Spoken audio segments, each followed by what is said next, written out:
Two, three. Need one more. You can have one more and more. Somebody will come. It's pretty icy in places. And let's go to the next one. Do we have the normal meeting this month, or is this? Yes, 22nd. Okay, because you said in your email, I was like, wait, because you said that you meant Zag meeting, not Correct. that meeting. Right. Right. Our normal meeting on the It's still gonna be 22nd. held on the Will 22nd. still be held on the 22nd. Right. It's not much Yes. going on here, but that's the November meetings. Oh, yeah. I'm gonna Thank you. wait, just know we do not have a quorum here of the planning board yet, so I'm gonna hope somebody else comes, but So Happy New Year, Happy everybody. New Year. And we are don't even here have in any, the Century Inn. It's amazing. we don't even have anybody on Zoom yet. Tony, why don't you tell me who's there now, and then I can catch them as they come in easier than having a bunch. From the planning board, we have Chris, Frank, and I. And then Chuck is here, Nancy, Marie. Marie, and Doug. Doug. Thank you. I understand Bad at totally. coming up with names sometime. That's me. I'm surprised I came up with the names. I think I called Frank Bill one day, or the other way around. I don't remember which one it was, but one of those. Where's Bill's number? Everybody's so tiny and far, it's hard to see who they are. Yeah.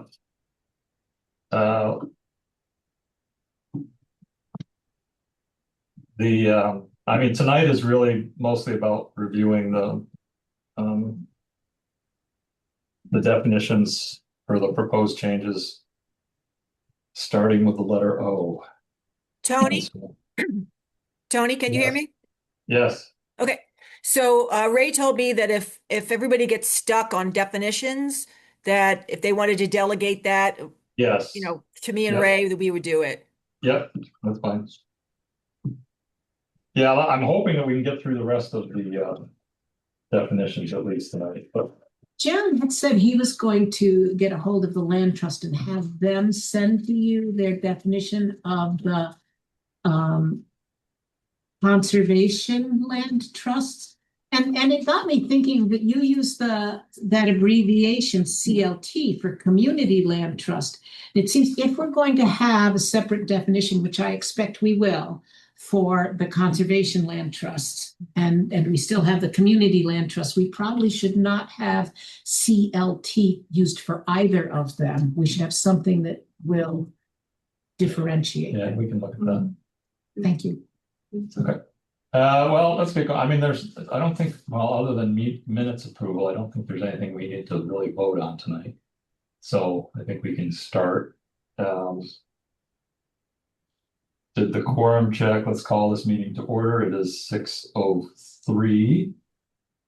Maybe we'll get another planning board member, which will give us a quorum, but we'll see how that goes. Public comment period for items not on the agenda. We do have something to. So these gentlemen caught me outside and they want to talk about something that they have coming up. It's really more for the planning board, but it does, what they are talking about does have a zoning question to it. So I'll let them talk about what they're thinking about and how it how it might apply with zoning. So what we would like to do is we would like to put in a pet crematory on Northwood Road. Yep. Town of Dryden, obviously. Land that P owns. We understand right now that it is not on the acceptable use. It's not on the list. And we would like to get it on the list if possible, or we need to know what we have to do to get to that point. We are looking, I mean, we look at it together as a service to the community. There's not really anything around here. The closest I can think of is Candor. Excuse me. The crematories that are in the Finger Lakes area, they cannot service effectively all the vets that are in the area. I think, we're talking 40-ish vets Give or take. to 2 to 3 really Crematory. mainstream pet crematories. That's a lot of coverage, a lot of I think need from the clinic's standpoint. So they're not, pets aren't just kind of left waiting to, go through their final process. So, and even in Dryden, I mean, what are the options? There's really no options. I mean, we got Cornell. I mean, actually, you go to Cornell, and realistically, Yeah, most Cornell. people afford it. You're talking $700, $800, $900 to get your pet taken care of. I believe we could do that a lot more reasonable for people. Well, and People don't have to pay that cost. Cornell doesn't even do, I mean, They don't do traditional they cremation don't do, anymore. no, they're They into use the, the chemical they do. Well, you don't get anything back. Oh, yeah, you do. Oh, you get, you still do get. they're gonna give you some liquid? No, No. you get powder back very much like, traditional cremation, only it wasn't done via, Huh. Right. because it basically, you end up with the bones and they crush the bones and that's Oh. Yeah, so the other Oh, stuff- they end up with some solids to present. correct. Yeah. So you do get something, but it's, I don't know. It's not It's nearly to different, the yeah. effect of what cremation would be. You get your remains of your pet. Yeah, yeah, I mean- Exactly what you get, I'm and just surprised that they. there's just like nothing around here for people. I mean, if you got elderly people that have animals, are they willing to drive all the way to Kansas? Are they willing? I mean, I'm looking to do pickups. I'm looking to do 365, 24/7. Go out and pick your animal up, take care of it, do whatever's necessary, whatever you need, whatever it's a family member. How large are the animals you're thinking of?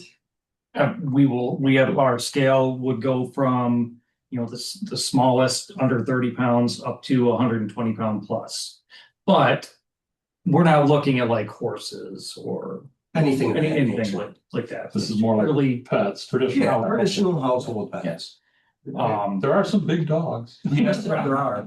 Should go up to 200 pounds, quite 200, frankly, for right. the dogs. Yeah, because then when you get to the Saint Bernard, you get into the big. Would this typically be a medical use or a light industrial type act? That's something we'd have to look. It's not currently listed. Yeah, so is there a NAN question of how they typically would? It would be a processing facility, wouldn't it? No, that's the question we have to answer. That's the question, I guess. So Tony, Yes, I just want to mention that I did talk to one of these gentlemen the other day and also emailed today and let them know that this meeting already had an agenda and that the Right. phase one was already going on and that we would definitely consider what they're asking for, but that would probably be like phase 3. So it's good. didn't Well, wanna- yeah, did get too far off of what you guys were Yeah. already planning to do this evening. right.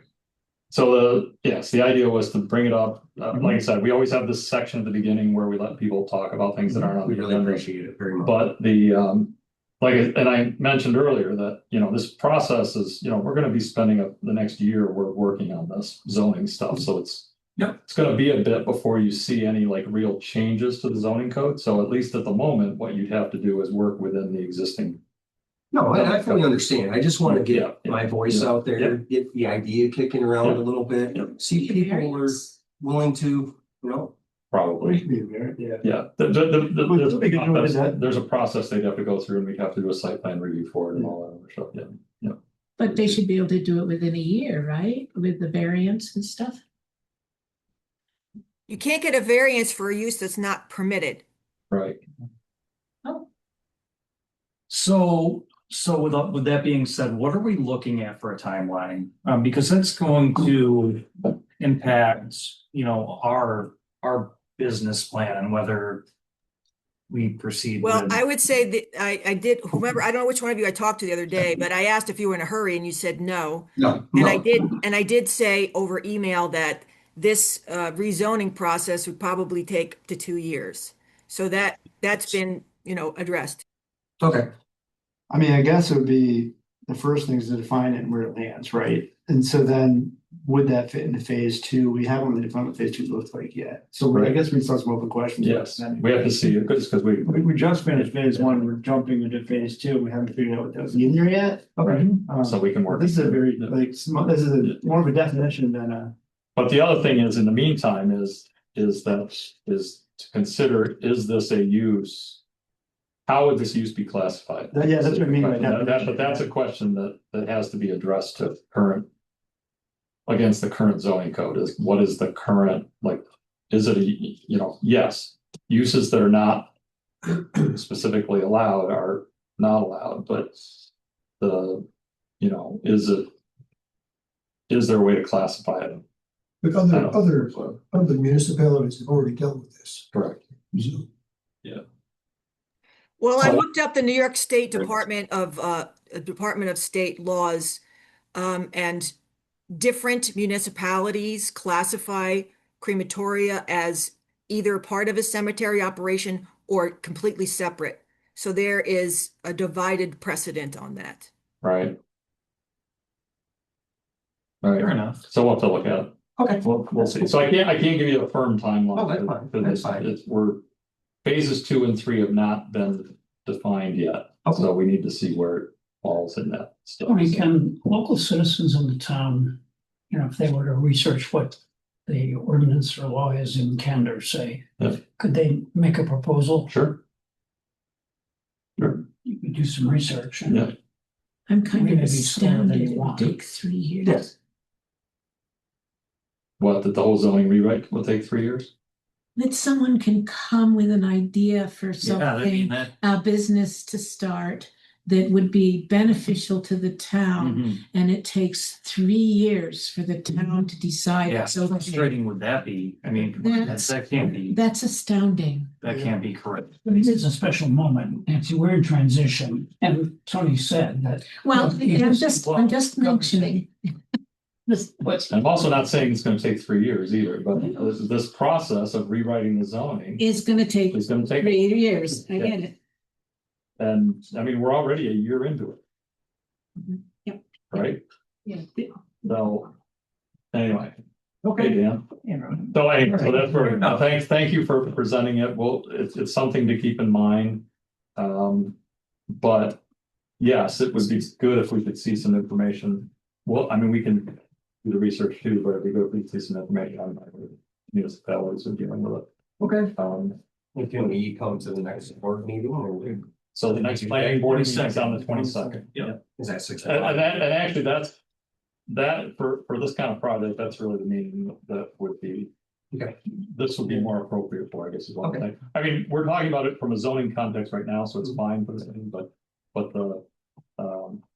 if you're really talking about a project, it's one of the meetings that we have on the 4th Thursday, or the ones where we actually go through. Is that here as well? It's in you go in the door at the back where the court is, Okay. because we actually hold it in the courtroom Okay. And that's at 6 o'clock, I would say. in 6 o'clock on the 4th Thursday. Okay, well, thank you very much. And anyway, you're more than welcome to sit here and listen if you want, but I can tell you it's gonna be pretty boring. I just wanted to say, I really appreciate you guys' time. I really do. Thank you very much for listening. This is really discuss, I'm just curious, like, how big of a facility you think? So I'm looking at doing a 30 by 30 by 12. It's. So nothing huge, just basically a metal cardboard garage, insulated with a Less than concrete 1,000 floor. square feet, basically. Yeah, nothing huge, just a couple, just to be able to put a couple ovens into, so I can do private burns and I can also do communal burns. For people, so it's a little bit better, as far as cost wise, if they can't afford this, then we can go this way, some people don't care if they do what they want, I mean, it's all up to the individual. let's go. Some Okay. research to do. All right. Thank you very much, guys, I really. Thank you, do guys. appreciate it. Thank you. You have a great evening. Have a good night. All right, agenda item, Thank you very much. next agenda item, data center local law update. Okay, so. There was a public hearing on the 18th of December, though, was that? And it looks like the town board is going to essentially have the town attorney draw up a ban of data centers. and not go with the draft law that was proposed. I think that partly is due to concerns with what's going on in Lansing and the fact that a ban might be easier to defend from a legal perspective than having a highly restrictive law. The town board did express its gratitude to the planning board and the ZAG committee for working on it, but essentially they're going to go another way. I did get contacted by another ZAG member after the meeting who had concerns about the process. I shared some of the same concerns. And so I think one of the things that we need to do as part of the ZAG committee and the planning board is that I think we have to think about how we move these things forward to as we move through these other sections. I think we need to do a better job of how we move things forward through the town board. I think Could you say more about that? yeah, I think having, for example, all we did in this case was we essentially wrote a resolution, passed the resolution with a law onto the town board. I think the planning board should do some kind of presentation to the town board that goes through the law. And the reason I say that is because there were several comments made, including by members of both the planning board and the town board, that misrepresented what the law said. And so I think I think it would be better if we could put it forward in a presentation, help the town board understand more what exactly is in the law or what it is that we're proposing, and then do that before they have any kind of public hearing and those kind of things moving forward. I think I don't think when I say that things misrepresent the law, I don't think that would change I don't think if those things hadn't been said, it would change the outcome. I think the outcome would be really the same. But there were some things that were said that made it clear to me that people didn't understand. I will say the Climate Action Committee did a letter, and it was very clear that they had read the law and understood what it said.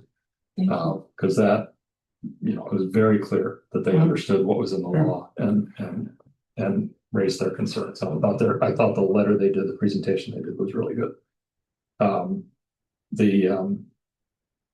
But there were some other things that I think, were said that really didn't, they were concerns that, yes, these large data centers were concerned, but that's not what we're talking about here, right? So it's yeah.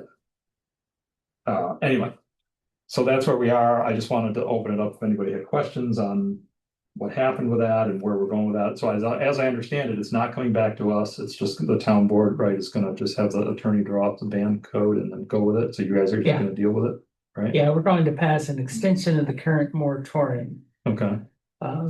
this month, and then we'll take up the ban in February. Okay. All right. So as far as the planning board is concerned, and ZAG is concerned, we're sort of done with that piece, right? But the so anyway, unless anybody has any questions or concerns. Well, I could add a little to what you just said.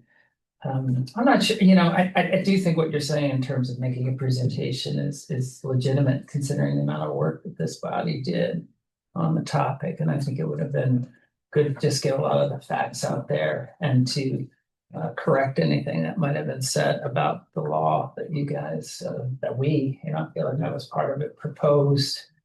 I felt pretty good about the work, the charge that we gave to the planning board a year and a half ago was really reflected in the work that you did.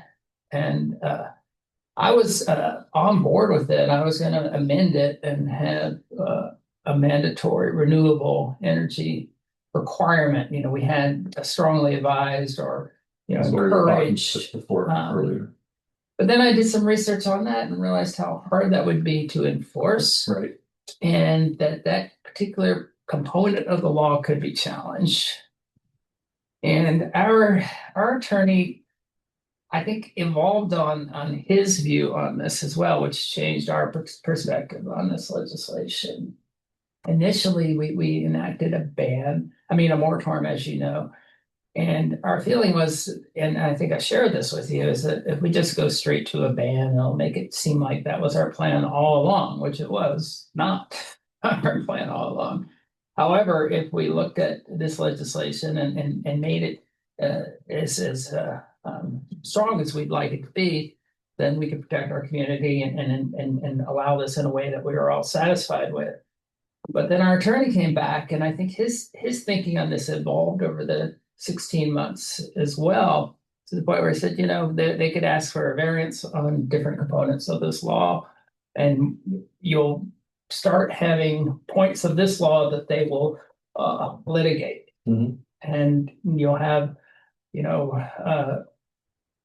a camel's nose in the tent, I think was the Right. analogy he reached for. If you Well- put things on the books, they'll go after a variance, whereas a ban will be much more clear. Right. You have an established record of deliberation, and we actually had to produce I think we got a FOIL request for all our documentation, somebody who saw this, to prove that we actually researched this topic, and I had mine, and I'm sure many of you had yours. So that changed our perspective. What's going on in Lansing is certainly a big concern, but that's not our concern. And in terms of the town of Dryden, I think we are on our own track. We got involved in this sooner. And we're going through a process very different from what Lansing was doing. And I think just at the end of the day, the other board members just had broader concerns about the industry as a whole. And how do you answer this big question that's looming over the United States, where we've got our national energy departments telling us that we need 3 times the current data center capacity by 2028 in terms of energy use, and I don't know how we satisfy that need. And now we're starting to have national figures, politicians say, we've got to put a moratorium on this. I was in a conversation with our state rep yesterday, and she's talking about possible state legislation on requiring renewable energy to be linked to data center siting. So I just think this topic is so dynamic. I'd love to see the state lead on it, New York State lead on it. I don't know if this was the right legislation for the town to take up. So I ended up voting against, well, we put it on the agenda. If you move something and second it, it's a norm or protocol to vote for it. And we didn't have anyone who wanted to do either because none of us wanted to vote for it. And that's why it didn't go up for a discussion. So that's what happened.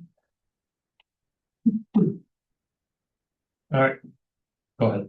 Funny, one aspect that didn't come up, at least as far as I heard in the public hearing, had to do with the backup system. And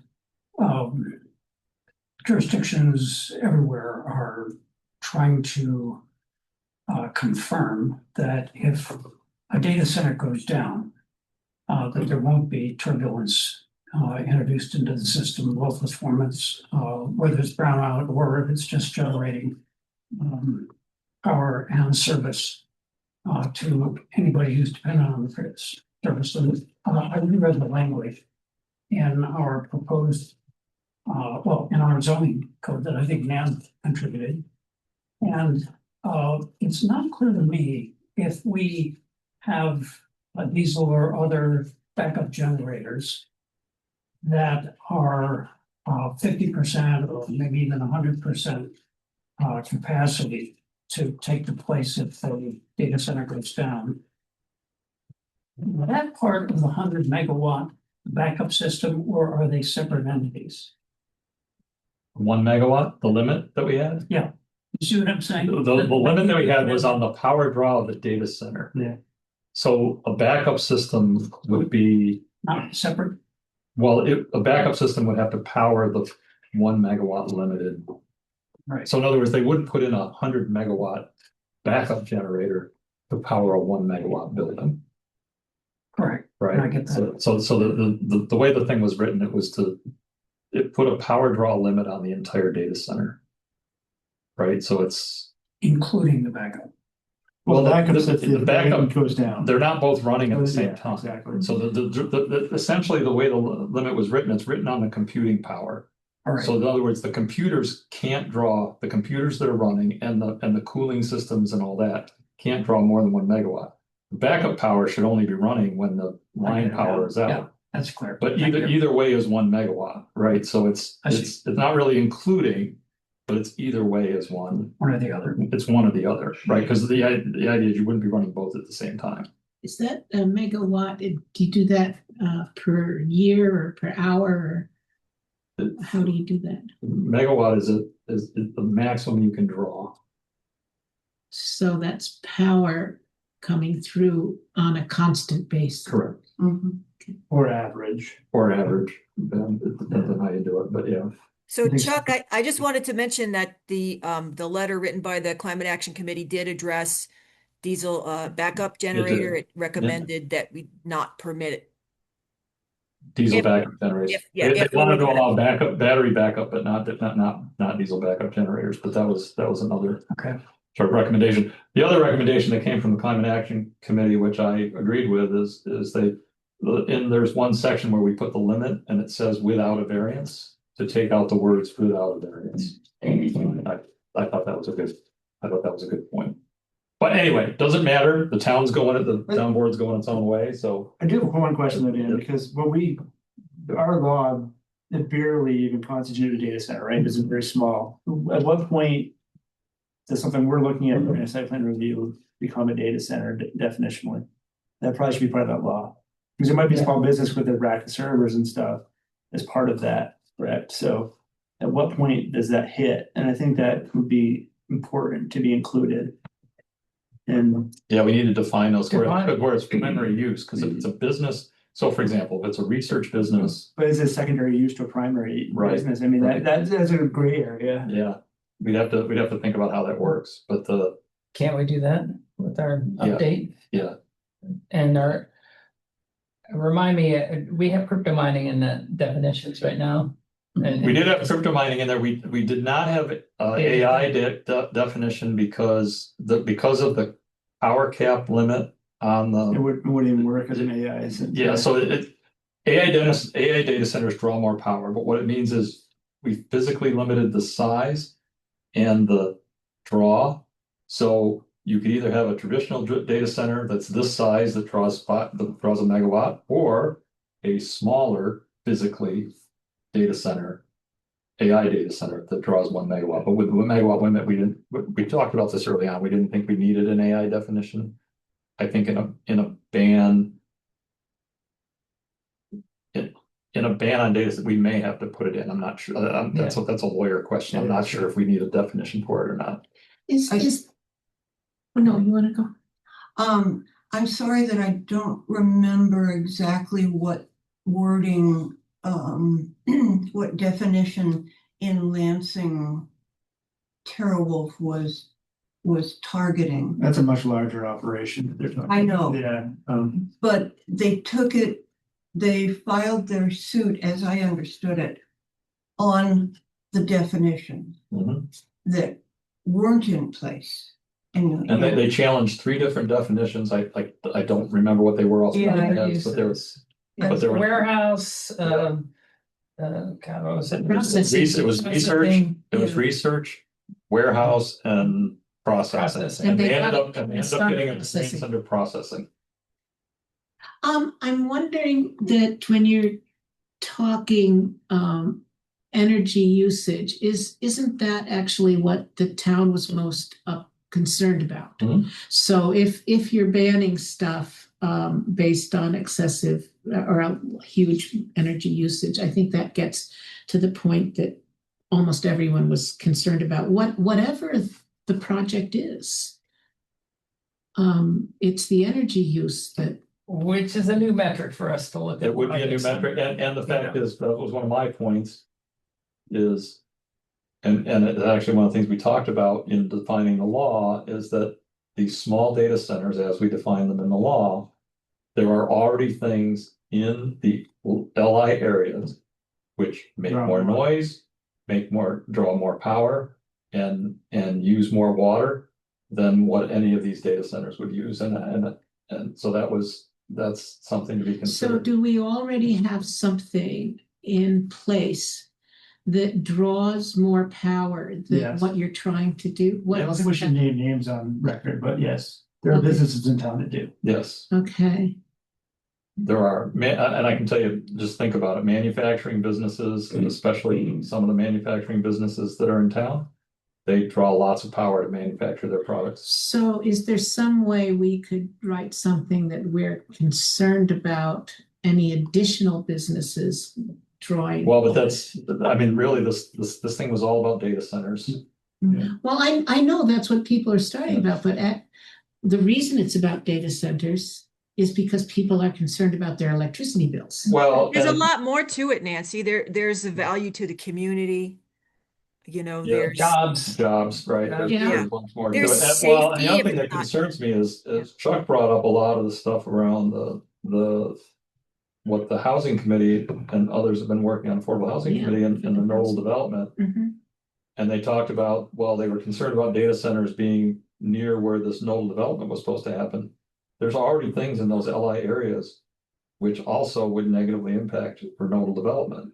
And so, you know, I have concerns about that moving forward when we start Yeah. thinking about the housing pieces and that. Yeah. But it sounds like Those it's in areas. their hands now Yeah, anyways. yeah, but anyway, No. but you're right, that's, you know, as we get into these housing pieces. In the code, that's something we need to consider, is because, you know, the fact is the LI zones exist. And we have housing areas that are abut them, that are right next to them. And That are so- supposed to be there. that are supposed to be there. Mhm. And so things that we allow in the LI zones. Mhm. There's a big substation right on Pickney Road.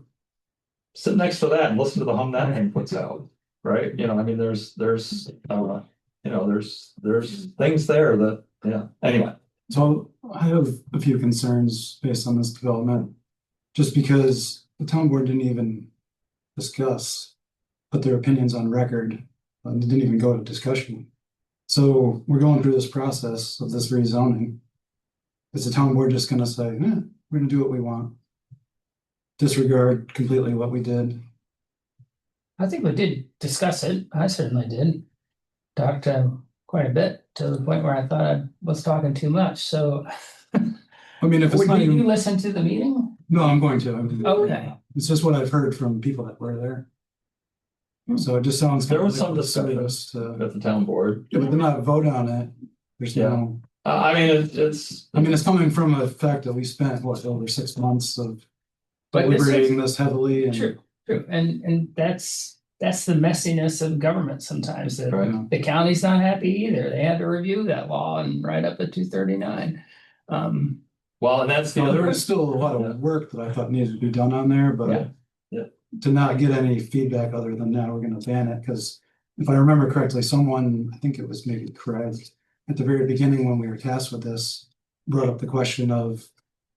Are we just gonna go through all this work just to have it That banned? was definitely discussed. It was Yeah, discussed. so- That was discussed, Yeah. and I think John brought that up too, and I said that's a possibility. Yeah. So I don't think that should have been a complete surprise might happen yeah, on this topic. It was never foregone because, as you know, I was advocating for a different model, and Marie will attest. I called several of the folks who wanted this I- banned and tried to make the case for. I'll watch it, it was just what I And- heard, so. and that's, you're not the only one that has said that to me. All right, so Yeah.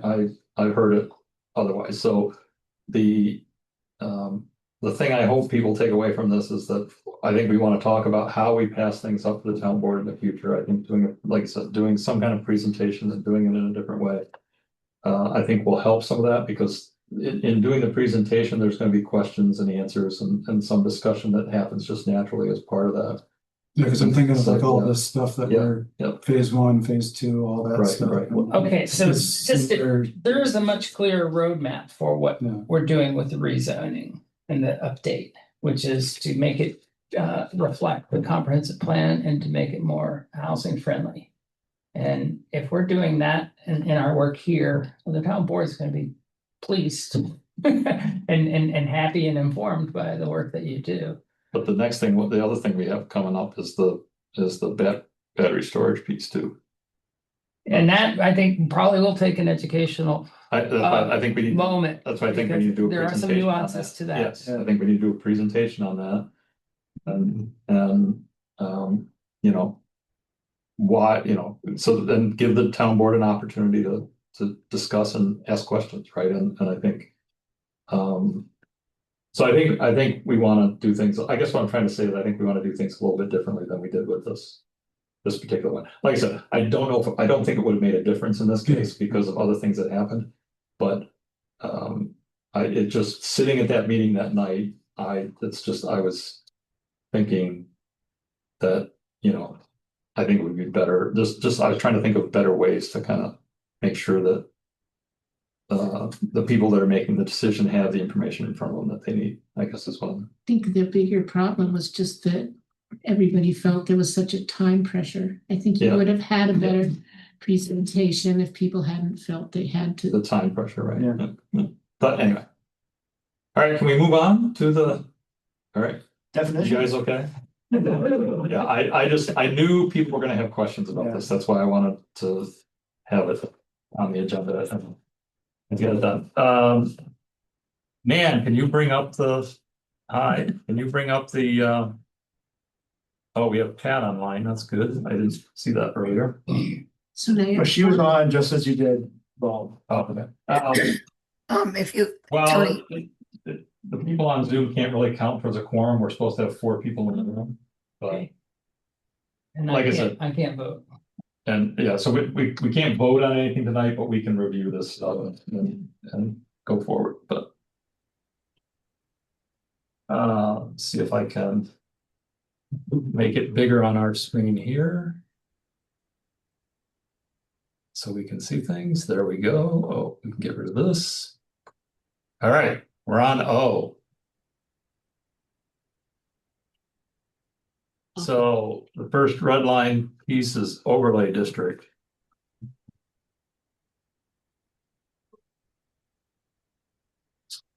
Which is the first piece that changes from the current one, right? It's added.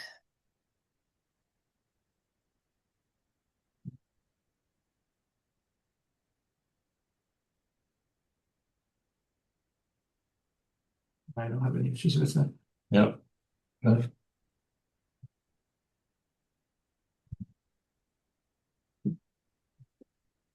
I'm trying to get on my computer here to the same spot.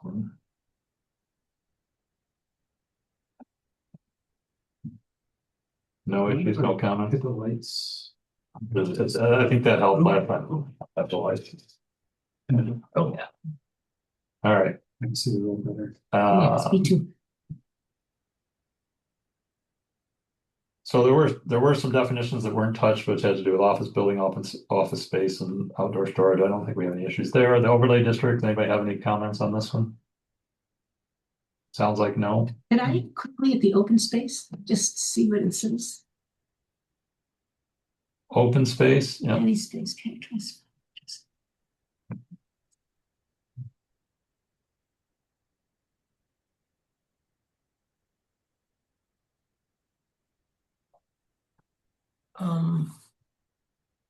What's with the semicolon use there? In open space? Yeah, any characterized by, you can just put a comma there. Natural scenic beauty, comma, Yeah. or comma.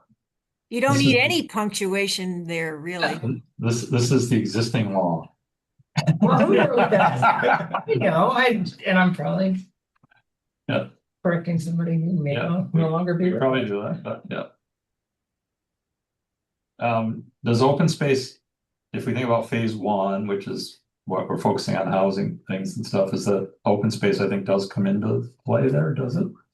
But yeah, Yeah, and conservation subdivisions. right.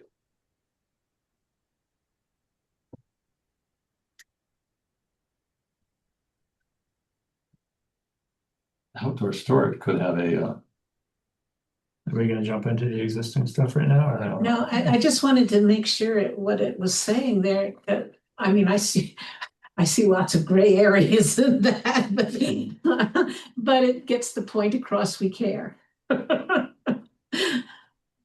right? So the overlay district is a new, it was a definition that didn't exist, right? So this is. It's added. Yeah, so overlay district is added, yeah. Which it's kind of weird that we do overlay districts, it's, there wasn't a definition for them. Okay, are you okay with it? Yep. Yep, okay. And no comments on the overlay district definition. Parking space, everybody knows what parking space is, paved, yep. Planned unit development, there's a change. Cited by the variety of commercial and or residential land uses. Plan and development manner. I added that in because, excuse me, I have laryngitis tonight. I added that in because not all PUDs are residential. They could be either commercial or residential. Correct, yeah, okay. I think that's fine. I think it's a good definition of a PUD. Planning board, definition of the planning board. The town of Dryden Planning Board, okay, all right, I get it. That's fine. All right. Plat, there wasn't a definition for plat.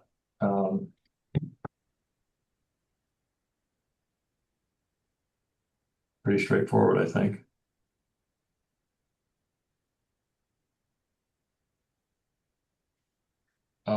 And preliminary and final art, I think, are good to have in here because, if we think about site plan reviews and things that we do, right, it's better to have. Yeah, the one that was actually approved. Yep. Yeah. Portable on-demand storage unit or storage. This one was new to me. Portable on-demand storage. Pods, you see them all over. Yeah, I know. You see them all over the place now. I hadn't even thought about having a definition for those, but yeah. So are we going the way where we're gonna require building permits for those moving forward? Is that the idea where this is going in? I don't think so. I think it but- does, that's when. Oh, you think it requires a building permit Yeah. for pods? Yep. And if it's double up, you need sprinklers. I know for a reason. No. Yeah. Oh, no. This is the. Is there any, Yeah. Oh, good God, the town of. should there be a size associated with that? Well, it's this is a double wide version of it's basically, a Verity trailer type style. You need to sprinkle it once you get two of them together. That's the side, I was curious. It's just annoying. Are we going, my question really is, are we gonna start asking for building permits for these type of things, because this is being added? Well, I think having a definition, so right now we're working on definitions, but I'm assuming with housing, like we need to think about the zoning codes around, like if somebody wants to put a pod at their house. Permanently, semi-permanently. Semi-permanent, Yeah. what does that mean, right? So I It think may be a shed at that point. Well, then. Comes down how big the pod is. Yeah. Well, that's the question. Is it a shed? And that's something we need. So by having a definition here, I think as we get to the parts that we talk about sheds and auxiliary uses and what's the word I want? Other structures. That also Other could be the Amish shed is portable on demand. My shed was brought on a trailer and dropped on the. But already any shed over 200 square feet requires. Requires building. So. Yeah. That's where a pod Yeah. typically would be bigger than that anyway, so you would. So yes, so it may be, but it by having a definition of it, I think it's.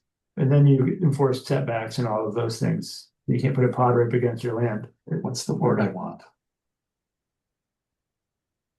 I don't know, but it's clear that Auxiliary, not auxiliary structures. you need this definition, it seems, yeah. You're not talking about ADU, right?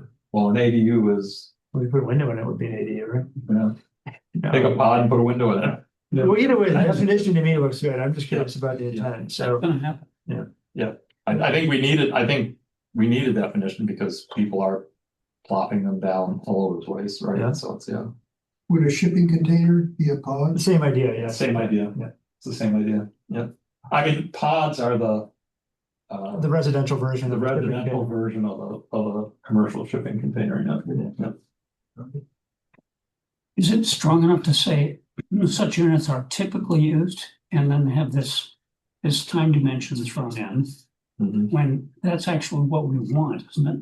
That the temporary nature of it is emphasized or a requirement. Yep.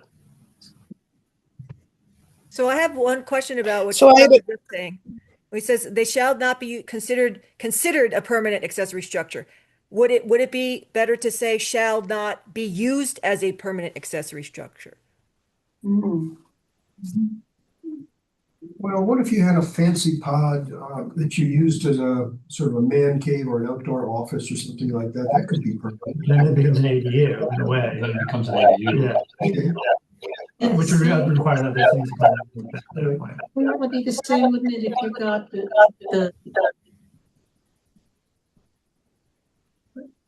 Is she trying to talk? Yeah. Pat, are you trying to say something? Somebody else. Well, when you're done, I have a comment. Go ahead. We're talking about Gina changing the considered add and that as, and I'll Right. add my comment after we close that. Okay. Will not be considered a permanent accessory structure. I think. It could be just shall not be a permanent Shall accessory. not be. Yeah. Because unless we want to allow permanent pods, which I think we use considered as and other definitions, but that's fine. So Well, now I guess that, the question becomes, does this, if it's not considered a permanent accessory structure, does that mean somebody could get one of these and use it as a permanent accessory structure and get around the building codes? well, I think they already do. Yeah. Right. And they will continue to try to do that. Yeah. And I was wondering if you get like I know people who've gotten the semi-trailer Mhm. container thingies, and put them down and use them as barns. Yep, and well, in fact, we did a site plan review for a green scene. They use the containers as the structured sides for a. Sort of roof. Belisario, like we're Yeah, telling and them. It's a great way to make a Belisario did the same thing. But that's considered, see now in that use, that's considered a permanent structure. But right, And so how would that be dealt with? permanent structure in zoning terms is different than what we're saying. That Right. means you're putting a foundation in or whatnot. Yeah. Right. A temporary means it can just be removed at any time and not Right. leave. Right. So Yeah, that's fine. Okay, So my comment is the barn? by sorry. go ahead. So my comment is by adding this portable on-demand storage, to me, it seems like it needs to be added to the use table. And we need to look at every district to say, are they really permitted in all of our districts? Because I didn't see that in our table anywhere. So as we add new definitions, someone's got to keep track of the use table, Right. That's a that we good point. don't leave things off. Well, I think so right now we're just talking about the definition. I think the definition is good. The question becomes, Yes. what do we do with it when we get to the other parts of the zoning, like the use table and all that other stuff? It just Exactly. doesn't seem Yeah. like something you would put on a use table. Well, you've got farm Nan, what do stand, you've Nan, got all sorts of what do things you on the think, use Nan? table. It would be, if you want to allow it, it should be identified as either an accessory use that's allowed or a principal use. So yes, it should be on the use table. And I don't remember what we, as a definition, does it seem right? It does to me. Okay. I don't know about others, but it does to me. I like it. All right. What are we on now? Primary conservation area? Is that what we're at? Or did I skip one? no, that's right. So that was added in because the expanded version of conservation subdivision that I recommended uses that word. Okay, So it's associated with that. got it. The primary and the secondary conservation are terms related to the conservation subdivision. Got it. Any comments on the definition? Wait, Okay, we're good. I'm slow. Okay.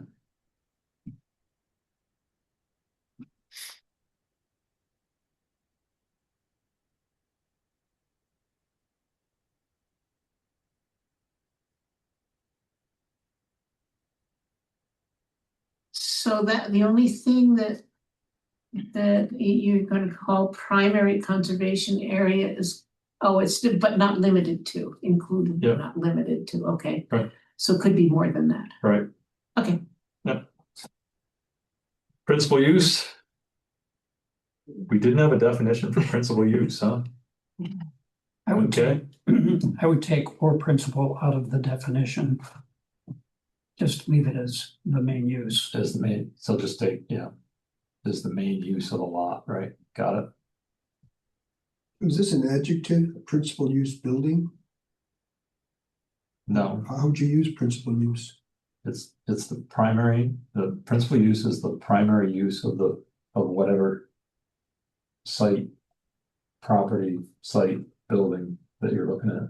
But I understand that, it just says a building in which is conducted the main or principal use of the lot in which the building is situated, so. We just took the second principal use out of that sentence. Right. A building in which is The conducted the principal main. use is a building, Doesn't No. have to be. It would be the activity. but no, it's, I mean, it's. Don't say the noun. don't say it's a building. It would be the activity in which is conducted within the main, or maybe not. I don't know, Nan, what do you think? Is principal use a building? Well, I think we could expand that and say, because it might be like, like a park or an outdoor recreation area might not have any buildings, but it's the principal use. So Right. it could be a building or parcel of land. But it could be. But the it could be- principal The principal use is what's happening on it. Is the activity, it's the Yeah. usage. Yeah, usage. I think, Then we could take that out and just say the main Yeah. use of the lot. yeah. Gina, is this something that we could research a little more? Certainly, sure. It's not even the building, Just how right? it's designed, because right, I think just the main use of a lot in which the building is situated. I think. Now get rid of that building. Get You rid could of- be taking stone out of the ground, I Take it think. out. Lot is being used as. Main use of the lot. Quarry, It's like the right? main and primary Yeah. use of. But Gina, I would feel better if we could do a little research on. Yep, that. we will do it. Yeah, okay, thank you. I don't think we need to spend a lot of time on it, I just, yeah. Professional office, I thought that's in the current law, I think that's fine. I don't know what others think. Public highway, public safety use. Public sewer and water facilities, oh, yeah, fix that, yeah, Tony, on the public sewer and water. yeah. Let's see, what was my issue here? Oh, it doesn't have to be municipality. Well, it was just punctuation, that very last line, skateboarding. Yeah, she was just fixing that. You want to sit here? Oh, I'm sorry. No, No, I I need to can- stand. I need to, Oh, I okay. just need to, I have bad eyes, what can I say? So, you don't mind if I'm standing here, do you? Not at all. Okay, good. But you can have a public water supply that is not municipal. If you have a water supply to 5 or more units, that's a public water supply. That's what was on Yellow Barn. It's a private. Yeah. Public water supply. No, it just be. I think it's considered a Just be public private. water supply, it's still Yeah, it's considered a public private. water supply, but it's not municipal. That's Well, what I'm getting. the at. health department treats it as a public water. supply. Yes, I agree, it's a public water supply, but you say it's a municipal one up there. Operated by a municipal. So I'm thinking about water and sewer systems that are used in things like mobile home parks. So Yeah, it's not. Or a like Yellow municipality. Barn, the Or water. like district. Yellow Barn, I mean, yeah, but Yellow Yeah. Barn is now municipal, right? It's part of the. right now, but Didn't it get taken over?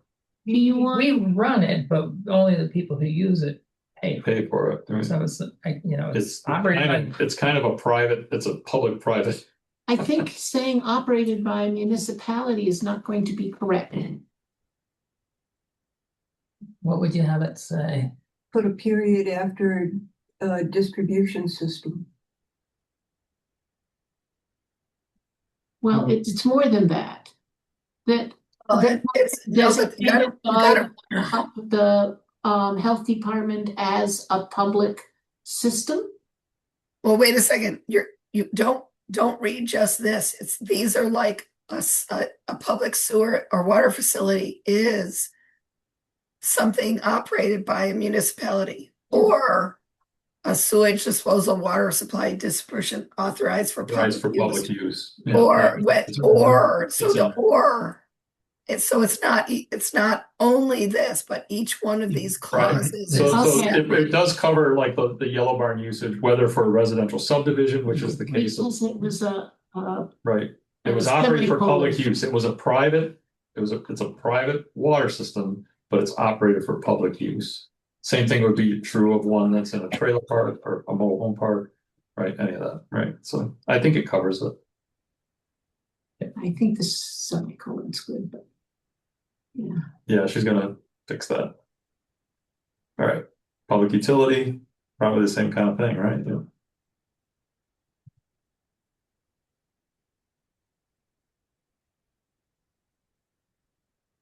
Yeah, because this has the private entity in it. Yep, says or private. Telecommunications, does that embody Dryden Fiber? I think. The utility, Yeah. it would. It would be considered a public utility. Okay. Don't need to say. And even solar facilities now are considered public utilities. Really? Yes, unfortunately they are. They feed the grid. Right. As long as they're connected to the grid. Should we? Yeah, we're not talking about like your panels on your house, but they're technically connected to the grid too. But yeah, there was a court case last year that just changed everything. So are my solar panels considered public utility? No, right? No. Even though I feed the grid. Right, so it's Or I not. can feed the What I'm grid. saying is, If I'm producing more than I'm using, I'm feeding the grid, yes. The ones for my fence are not. Right.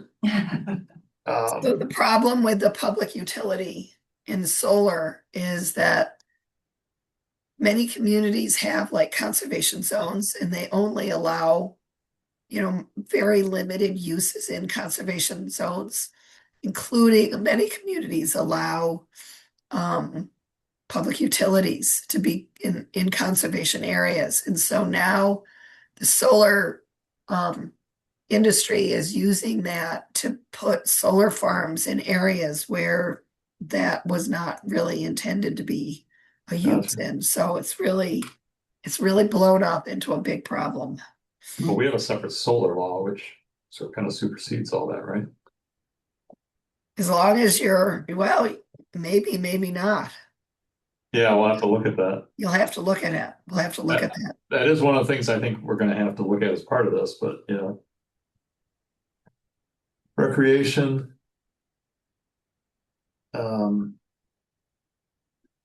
6:58, okay. Any comments? Recreation active, recreation passive. Recreation cabin is a new definition. I think I added that in because it was used somewhere else. Right. Well, and there's a difference between a cabin, a recreational cabin and a tiny home. Right. There's a difference between them, right? So. And may not contain complete kitchen or bathroom facilities, whereas a tiny home would have to have those facilities, right? I So, like the way you say complete. North Carolina would have to, the woman was in there, it would have to have a bathtub. Anything, so can we go beyond this? And that was added to the use table. For recreation, or for recreation cabin? Yes. So we're good. Yep. Yep, it should be on the use table, yes. Okay, moving on. Recreation facility, amusement, athletic.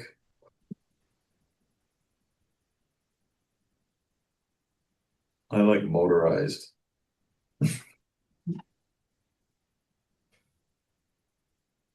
Recreational vehicle.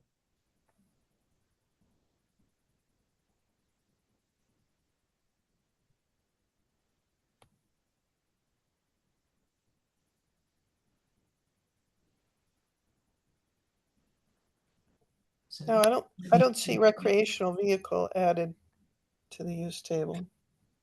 The other recreational stuff are in the use table. Yeah. Well, Well, it might have been used somewhere else. and Got it. recreational vehicle, let me ask this question. If somebody has a recreational vehicle parked in their driveway and it doesn't run and they just live in it. I think we're gonna get to, they live in it. Well, this is where it says that they're not eligible as an accessory dwelling unit or not any eligible, kind of okay, yeah. permanent housing. All right, okay. Good.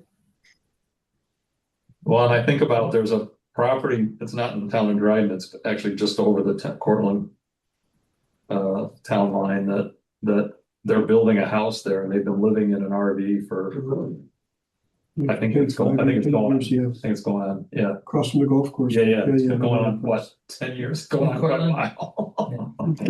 We have a few of those here too. Yeah. Oh, God bless them. Yeah, redevelopment, So we should probably add this to the use table also. Recreational vehicle shouldn't be in the use table. no, because It's not it can't be used as it can't be used as a dwelling. Yeah. It's not eligible, so it shouldn't be in the use table. Not eligible for, If it goes across, it's still a vehicle. we It's- have other things in the use table that are temporary. I think if it's on I wheels. understand.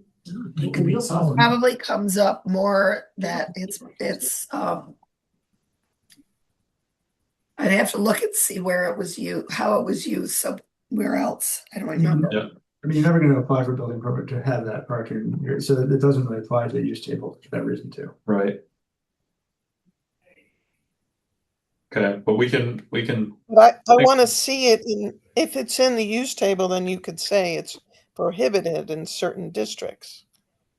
I don't think they are prohibited in certain districts though. we don't prohibit recreational vehicles.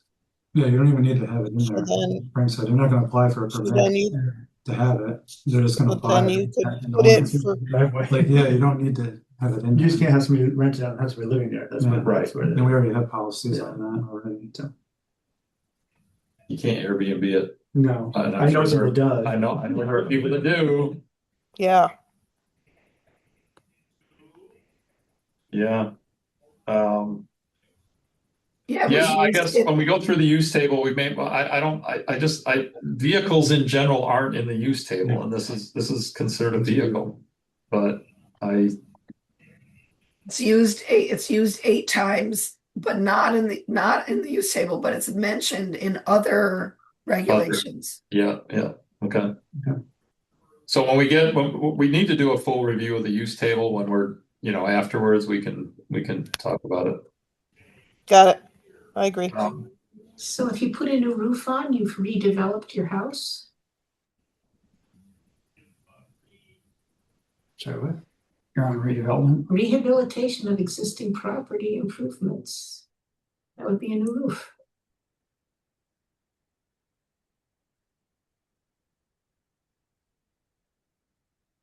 I don't think a new use.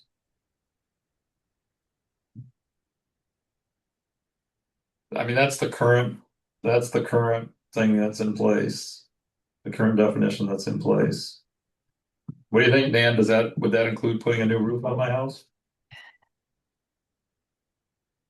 I don't think anyone would consider putting a roof on a house redevelopment. That's maintenance. That's maintenance, right? Just that it's in that definition. You know, again, the reason that it's probably in this definition, it's used quite a bit in other In the places. code, other Yeah. places in the code, right? There's a redevelopment bonus. Right. There's a bunch of stuff in Varna where it's talking about redevelopment. It's just definitions, this would stuff elsewhere. Yeah, yeah, that's fine. Religious institution, residential design guidelines. Residential design guidelines. We had talked about incorporating the design guidelines into the code. Is that why? But I think our current code doesn't do that. Is that right? Or That's correct. okay. So we still want this definition here, but it's going to be used a little differently than it is today. And I think in my audit, I recommended bringing the design guidelines into the zoning code, not just as an appendix to it. Got it. Okay, so this is now, so this will have to be modified if we do that, right? If you do that, yes. Yes, so we would have to modify this so it doesn't say found in appendix B, it would say found in, found Right. wherever, right? But And it wouldn't be called guidelines anymore. It'd be standards. Recommendations. Yes, standards. oh, it would be And residential. that's the problem standards. is they haven't gotten used effectively, I think, because they're kind of stuck off at the end. Right. They're considered recommendations, right? Yeah. I think, so so do we need to change this to say residential design standards and redefine that? Let me ask this, are the residential design guidelines part of phase one?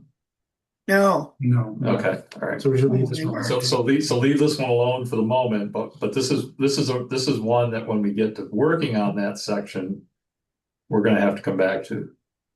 Yeah, this is one where we had some discussion with the Yeah. planning board about wanting to do so, Right, so that people will actually follow what was right, approved in the comp plan. Right, right. Design guidelines. Right. Because currently there wasn't any mechanism to force people to right. abide by the guidelines. But that's not in phase one. You're not in phase one. Right, okay. No. So I think for the moment, we leave this one alone, right? The restaurant, I think it should be food and or drink. Food and / or drink is prepared. Somehow, it'd be so that it could be just food or just drink. Well, but isn't Well, a place that just does drink, is that a restaurant? Well, they're including bars here. Okay, yeah, all right. Taverns, okay, so food and or drink is prepared, sold, served and sold, yeah, okay. A restaurant could have no food? What are we talking about here? Our Do you have it, including bars? Some bars have no food. Well, it includes taverns, which. Yeah, but I thought there was a New York state law that says a bar must have food. There is. And There is, exactly. And it could just be popcorn or whatever. It doesn't Yeah, have yeah. to be a full kitchen menu. But that doesn't make it a restaurant. But how about the places that sell those tapioca teas? What are they called? Bubble tea. Boba, See? Bubble drink, tea? That's bubble food. teas. It's That's a food. restaurant. It's got tapioca in it, that's a food. It's a drink. It's a food. It's both. So we have tavern defined as well. That makes it doubly confusing here. Yeah. If we're gonna go down this rabbit hole. Did we define bar? I don't know what we did. Did we talk about that way back up? You're going backwards. She's going to find bar. No, we're not going back. No, we don't. No, bar is not in here. No bar. Do you have a definition of tavern? Yes. Okay. And taverns have food with drink. What's the definition of tavern? Looking for. Oh my God, we gotta get moving here. Holy cow. Where food is, it's this, And and alcoholic. that's food and drink. Are and alcoholic beverages are consumed on premises. I think you can have a restaurant that's just drink myself. Not by New York State law. Oh, really? No, any bar is required to have some sort of a food that comes along with it. And so even if What it's about- not alcoholic. What about Gimme Coffee? Is that a restaurant? Yep. Yeah, they have pastry. Yeah, they have Oh, yeah, they pastries. have pastries. Okay. yeah. But if somebody sets up a drive-through coffee, what is that? It's different.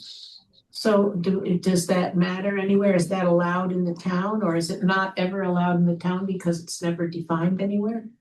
I mean, to me, the bigger question is why do we have tavern and restaurant? Maybe, but it's probably it lands in several different places and we don't want to go around and fix everything. But it seems like one definition can kind of kill all these. Right, One, and they're not part of phase one either. no, so we'll just leave them alone. Yeah. Yeah. I think when we get to that section, I think we're gonna need to think about that a little better. I think we're gonna need to do better definitions of restaurants and probably combine. I just get those. rid of tavern, just have restaurant. Yeah, get- restaurant, yeah. Do everything, but It's probably used to. it is. Yeah. It's not part of this phase. different uses. You just say an establishment where food and drink is prepared, served, and sold, Yeah. Right. Yeah, it's Yeah. simple. and get rid of this. It's simple. Yeah. Yeah. Less is Yeah. more. I think that's fine. Yeah, So that would So- include microbrewery. that would. It would include microbrewery, it would include coffee shop, would include. When it drives through coffee, It would- it we'll would forget include that a- there's no or in there. We'll just say, okay. Yeah. that's- So there's a establishment, there's a chain called, what is it called, Seven Brew or something like Seven that? Brew. Yeah, So there's one in Cortland, and when I was over there, we were reviewing that establishment, and they got around a lot of regulations because they said they were not serving any food. So they didn't have to do a lot of health department stuff. They didn't have to have public bathrooms because they said no food. if you don't serve food, you don't have to have public bathrooms? That's how that was interpreted. Wow. Okay. Another reason I don't like Seven Brew. All right, so can we fix the grammar in that? So food and drink are sold, are prepared. Yeah. Right, are prepared, right, where food and drink are prepared. And you can get rid of the commas, Yeah, please. an establishment where food and drink are prepared, served and sold, yes. So I think that's- Hofstadter's is a restaurant. Yeah. Well, For our- no, but now they're Hofshire is another weird one because Hofshire actually comes under ag and markets because they're considered a farm brewery. Farm brewery. Do we have that in our definitions? I don't think we have a farm brewery. I mean, you also have dispensaries coming with food now too, so it all gets confusing. Dispensaries are serving food? They're starting to do barbecue, I think, over at the other place we approved. That wasn't approved in the site plan. No, Yeah. but if there's That was one of the if there's ideas. a food truck in their parking lot, Yeah. that's independent of the, Yeah, that would be like an So accessory. you need use. gummies. but That's it might true, just be gummies. temporary. They just drive it up, serve the food. And you And drink. I don't. but Yeah. I hear it. Definition for food trucker, didn't you? Hopshire has actually served food from inside the building. Oh, they do all the time, yeah. Oh, yeah. So. I this isn't in phase one think, where we- anyway, I think this is an area we're not, This is part of- it's not part of phase one, but I think just doing what you did there, I think is fine for now. Okay. Retail business, none of this retail stuff is stuff we're really worried about right now, but retreat or conference center. Road, see public highway.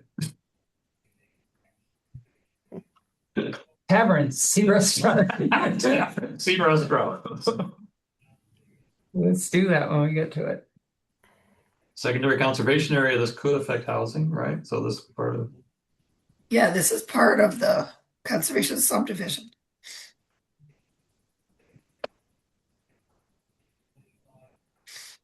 So would a private road not be a road? Going back to road there?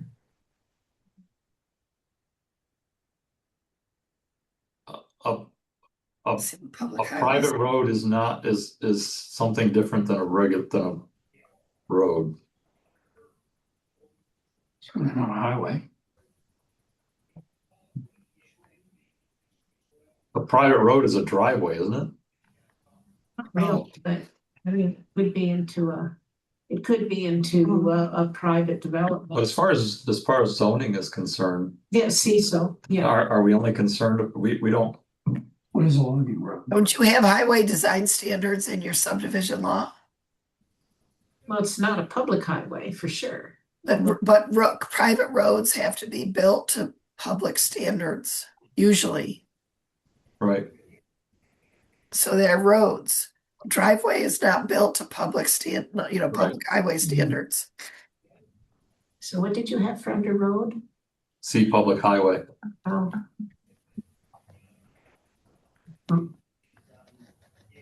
That's outside of the scope too, right? At this point. okay, so Well- there they just say that it's public if it's maintained by the government. Right. And otherwise it's a road. So a No. road is a road. No. A road says see public highway, so a road is considered a public highway. The question becomes, do we need to define private roads? Give it road. Yeah, Huh. because we have some that is confusing, Yeah, I think we do. like Cardinal Drive. Yeah, yeah. That's Well, we have subdivisions that put in. Yeah, Cardinal Drive's a great example. Yeah, or because the they- town doesn't maintain that road, but it had to be built to public standards, right? But the town does not maintain that road. Correct. Is it already covered in the subdivision anywhere? I don't know. And we'll save that for future time. Mm-hmm. Yep.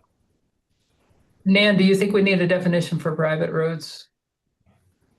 I would recommend it because it's a big issue. Yeah. When Okay. someone comes Let's, and people I think- wonder about, is it a private road, a public road? And then if they want it to be taken over, and the town board has to decide if it was built to public standards. Right. So I think that's another one I think we can pass off to, we should do something about, but we don't have to go into it tonight. okay. All right, So recreational. we did recreational, religious. Yeah, we were on road.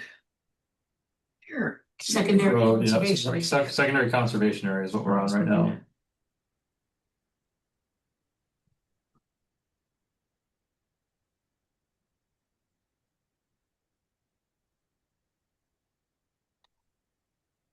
So this is basically delineating aspects that you want in a conservation area as being secondary to those primary.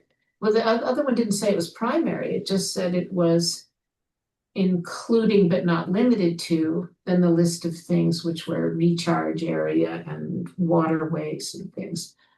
And this is now, is this just Yeah, you kind of think of the primary conservation areas are like the typical environmental features, wetlands, streams, lakes, steep slopes, those types of things. The secondary conservation areas might be very different from parcel to parcel. Think about that is that they're the elements that give that parcel the uniqueness. So it could be a ridge line, it could be, it could be a location that you could have good views from. So they're not standard. It's got to be defined on a parcel by parcel basis.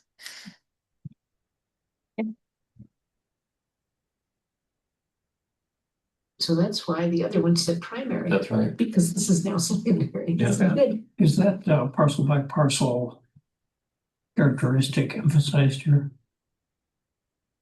Is that seems Well, I think it is in the conservation subdivision section. It talks about how to do primary and secondary. So it might not be in the definition, but it's in the how to do a conservation subdivision.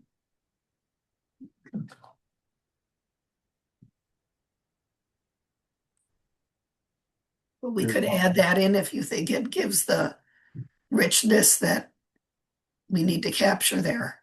Mhm. We could change secondary to unique resources.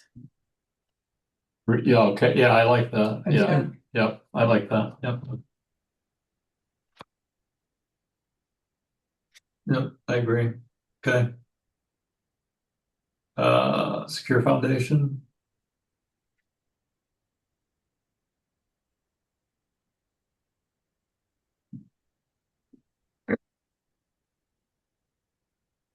Any comments? Just to emphasize, it's really an important definition because of implications for mortgages, insurance, Right. mobility. Right, It's sort of a sleeper. It's lots of implications. okay. Self-storage, something we have too much of in Dryden. Anyway. Or too much junk. These are existing ones, senior housing family.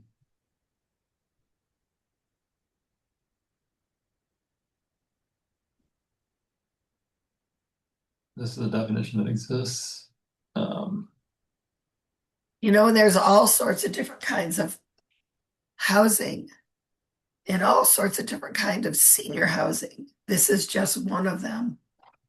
You know, it's not all inclusive. So if we're working on housing, does that mean we should expand on this one?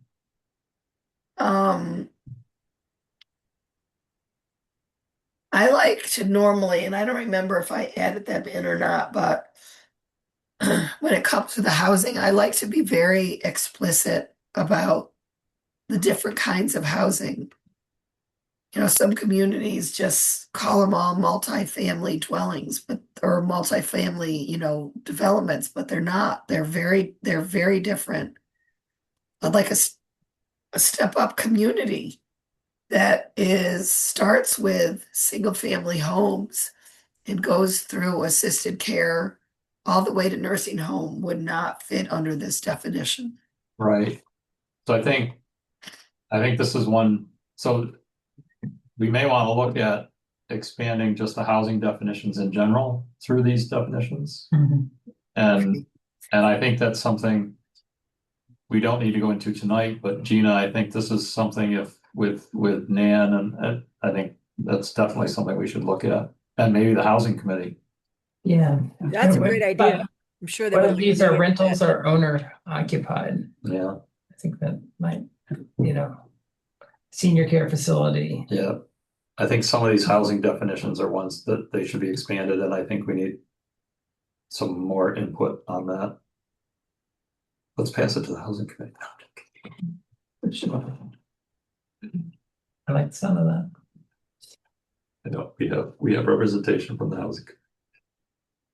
I think we should really, for the reasons Dan just said, and starting there, Yeah. the difference between rental and owned, Yeah, yeah, which is quite dramatic in our town. it is. Gina and I have been talking about it this week, and Yeah. it's significant. Especially if we have a growth in commercial So, facilities. and I think this is phase, you know, housing is part of phase one, right? So I think this is something that we need to work on as part of phase one. But Gina, I think this is one of those things that I think we should, do some more research on. Yep, okay. Sensitive environment fees, a sensitive environmental feature. There's Is this anything like a sensitive receptor that was in the? Well, I think that it's, let me just see how it was used. You at least need a comment in there. Yeah. That's right.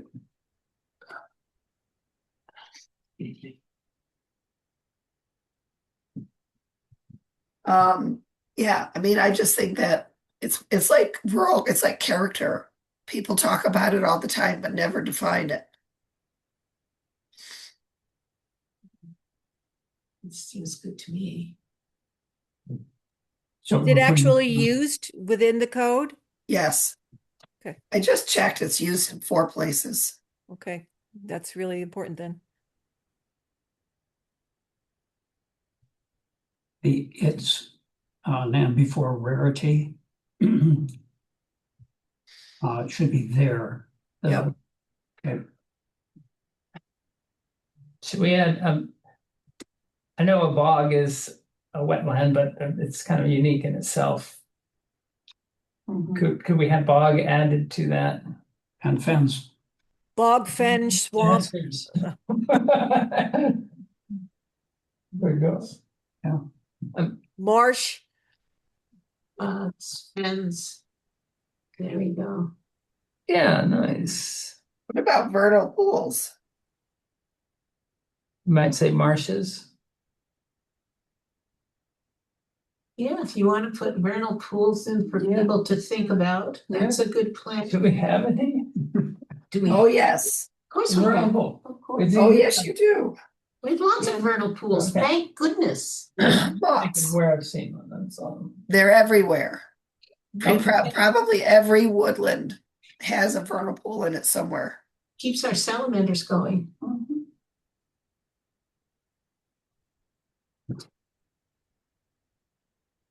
I think the definition of vernal pool that I last saw said that it had to maintain itself as a pool for 2 or 3 months. Oh, really? Yeah.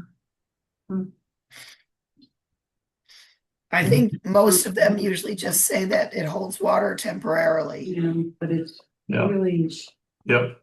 very short-lived. a temporary shallow wetland that fills with rainwater, snow melt in the spring or winter, and dries up by summer.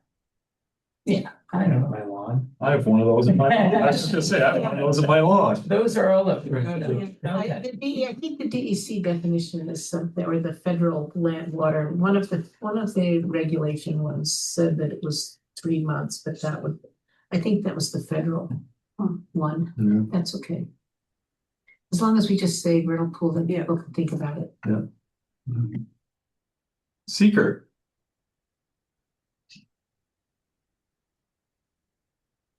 That's a constant, isn't it? There's nothing to change. Yeah, nothing to change there. Well, you say technically seeker is the review and seeker with the A at the end is the act.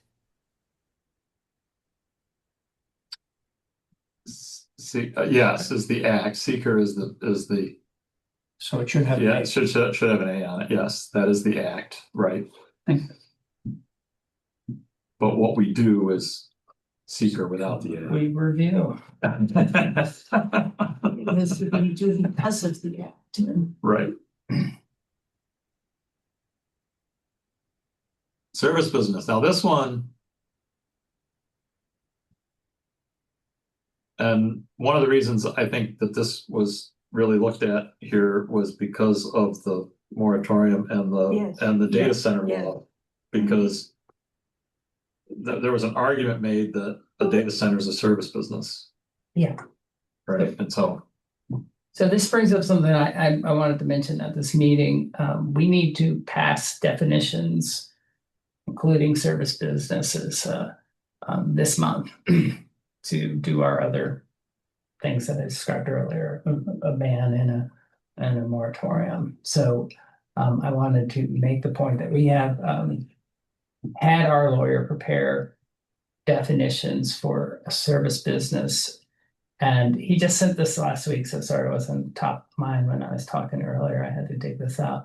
But he has asked us to pass a law defining accessory data centers, cryptocurrency, crypto data mine, and service business. So we'll be doing that are you gonna probably this month. Are you gonna define AI? You're gonna data centers is gonna include AI data centers? You didn't do it as a separate Nope, I don't see definition. AI listed as one of the things. Not we're as a gonna separate do. definition. Yeah. I don't know. I'm assuming the lawyer knows what he's doing, and You're excluding data centers from us being a service business. correct. So what we would propose for a service business is any business or nonprofit organization that provides services to individuals, businesses, industry, government, or other enterprises, but specifically excluding data centers, cryptocurrency data mines, and accessory data centers. So that's what we define as service business as. Your definition includes the exclusions. But specifically excluding data centers, cryptocurrency data It mines. would be defined as a service business. But there's other things that I think need to be added. Yeah, that's what you have up there covers a lot more territory. Right. Crematoriums, that crematoriums? Well, that's another one, right? Is that a crematorium, is that a service business? Let me ask this. Okay, so we need to get this on the book so we can do our other No, I'm saying we should have that. legislation. Right. When we pass this, we can amend what we already have on our law, I suppose, as long as we don't remove anything. Correct. You could redefine some of these definitions now as part of your other thing that you're doing, and then as we get into this, they could be redefined. They could be redefined again. Okay. But we want to make sure that whatever we do, we incorporate the intent of what you're currently doing. Right. And I didn't want this to surprise you guys. If you I'm a about this. little concerned about the fact that it says accessory. So if I have an accessory data center, I can't be a service business. I'm not sure of that. Do you think so if the primary business Is a service. is a service and has an accessory data center connected to it, does that define the primary? That's what in his definition. Remember, I said we were going to define a few things. So one of the things we're going to define includes accessory data center. Right. We're going to define the data center. Then we're going to define cryptocurrency data mine, and then a service business. So yes, we're excluding accessory data centers from the definition of service business, but we have a definition of what an accessory data center is. Right. And our accessory data center is banned.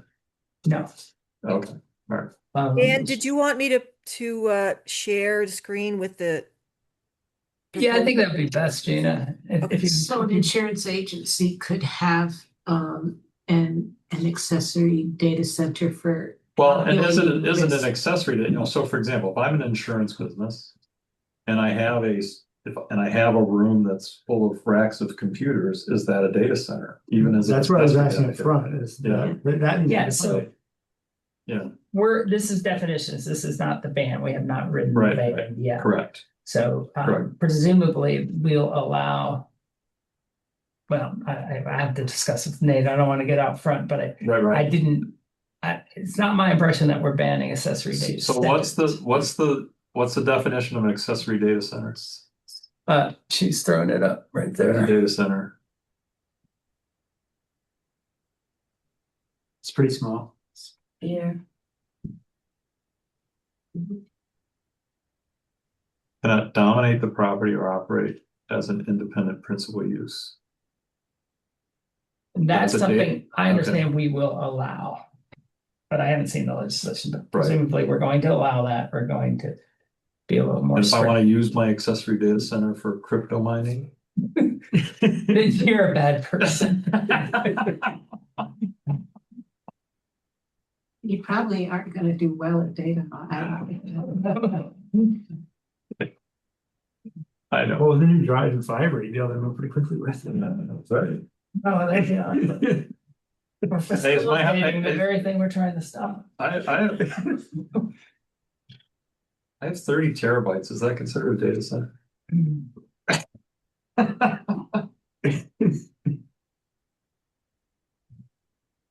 These are public meetings now. You have people picketing your house tomorrow. I don't use it. I only use it for data storage. All right, have we thrown this sideways enough? Yeah.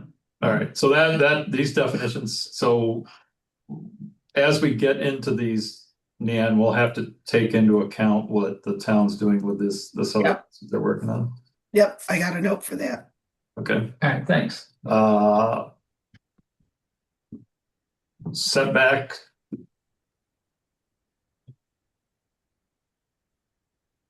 Oh, I just want to say, so I did get some comments passed to me, and I know this is kind of jumping backward, but it applies to setbacks. I did get some comments passed to me that the data center law used setbacks that were different from the LI zone setbacks. And I just wanted to point out that that was intentional, right? We discussed it all. That was intentional. That And data actually, I think it was centers, a comment that came from Right. you. right? Yeah. It was, well, the comment that came to me was that the law shouldn't have different setback definitions for a data center than the LI zone setbacks. Yeah. And my point back to them was, no, we discussed that. It was intentional that we had different setbacks for data centers than what was allowed in the LI zone. You agree with that, right? I do. Yeah, okay. I just want to make sure. Thank you. But and so you have setbacks, which is defined here what a setback is, which is good. I think that, to me anyway, the definition looks fine. I don't know what others think. But the actual setbacks for specific things are actually set in other places. They're not here in the definitions. Right.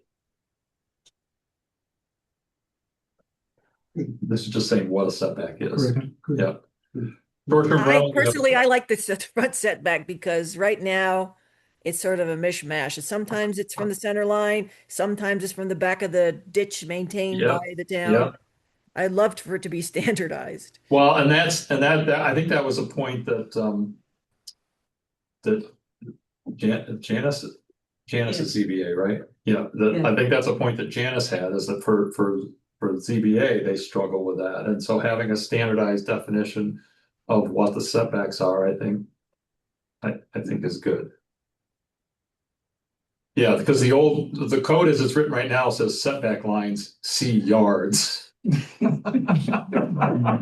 like that. Anyway, short-term rental is a whole nother law. It's a whole separate section. And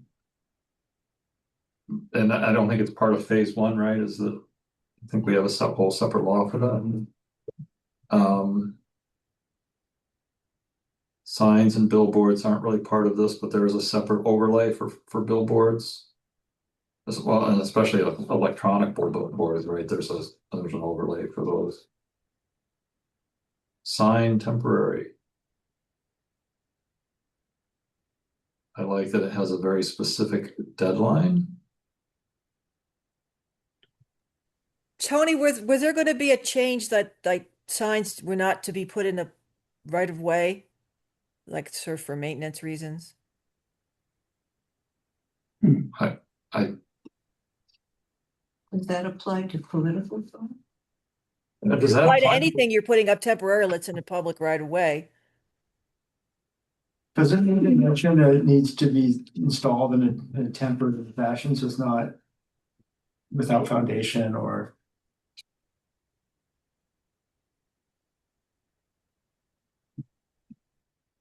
What was the question? Well, it doesn't really talk about the method of installation here, so somebody could put in No. like an anchored sign. It's hard to keep track of 30 days, but it really would be easier to say, well, that's, that was a post that was installed into the ground. Going back to like a temporary compared to a permanent foundation.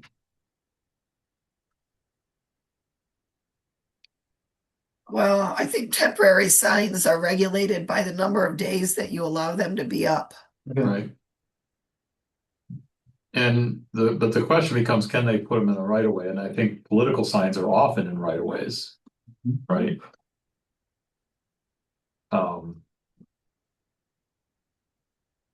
So are the Ellis Hollow Fair signs. Well, a lot of signs up. People Yeah. put like, if I think about it, my front yard, my property line actually sits back from the road. I've Fair seen distance, yeah. farm stand signs Yeah, also in the right yeah, of way. yeah. I mean, is it a problem that they're in the right of way?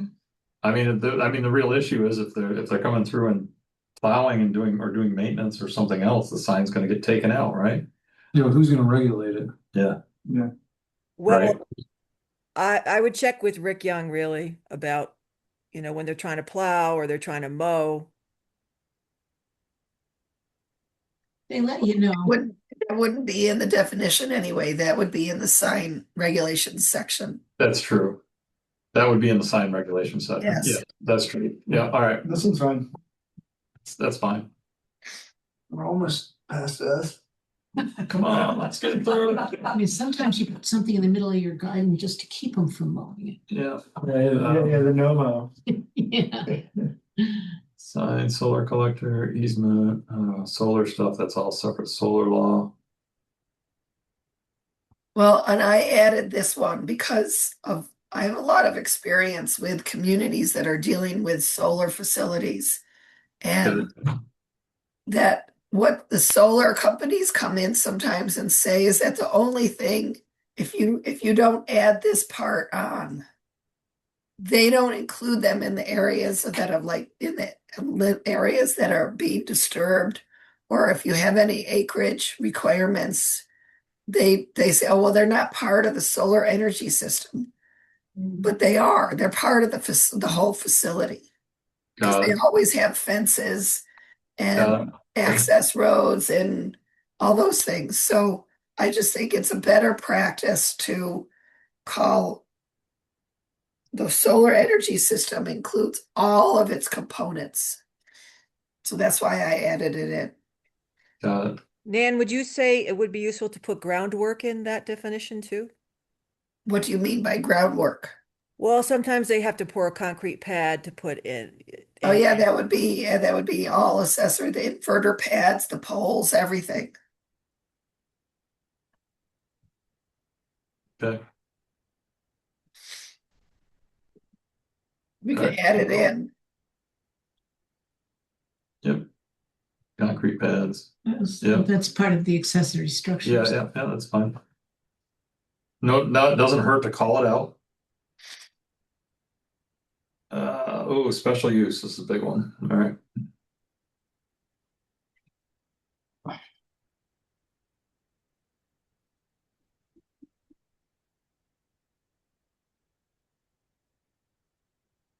This is pretty much a standard definition for what a special use is.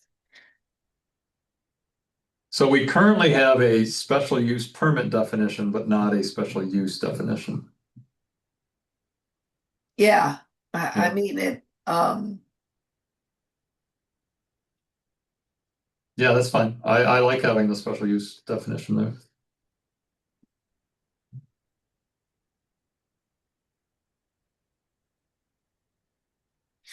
Why is this in here? What? Specified atomical areas. Yeah, because that goes along with the adult use section. Oh. Yeah, there's a lot of them. Okay. All right. Yeah, we don't need to review those right now, but I think they're there. That's good. Structure. This we do need. Tavern, see restaurant. No, structure. It's just, yeah.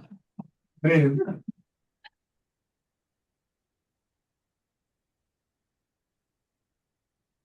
Are not limited to buildings of a size exceeding. What is it? 144. 144 square feet. Because So that's consistent with building code. So it's 12, which is essentially a 12 by 12 building. Yeah. Why my shed is 12 by 12. And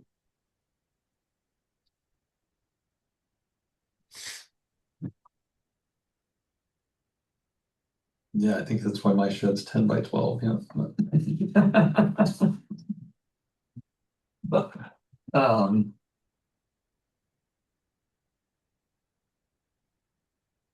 yeah. Walls.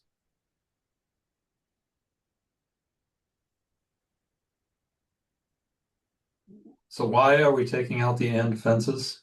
Our fences in the building code right now, as if you were, building is required over 6 feet right now in the building code. I don't remember why I took that out. Let me just go back up and see if. Didn't that come up in the zoning? I don't know, do I have to am I supposed to get permission to put up an ag fence? No, I think I. Is that higher than 6 feet? Yes, it's over 6 feet, you need to get a variance or a building permit, I forget which one it was. So dear. Yeah, I don't remember. I mean, I think that a fence is a structure. I'm not sure why I took that out. So walls or fences?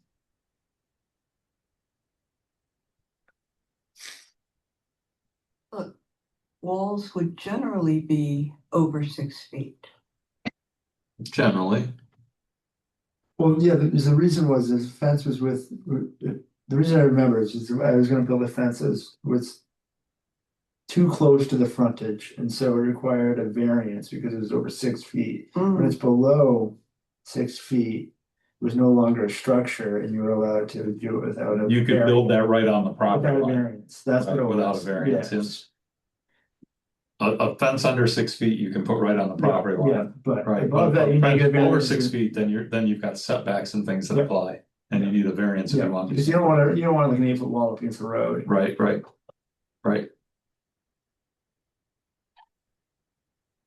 Okay.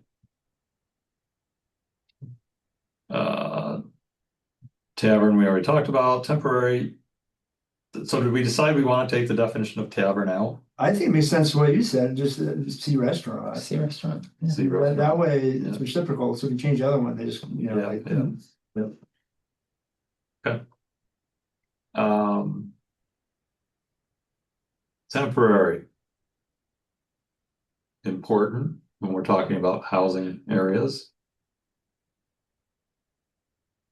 Because some people don't know what temporary means.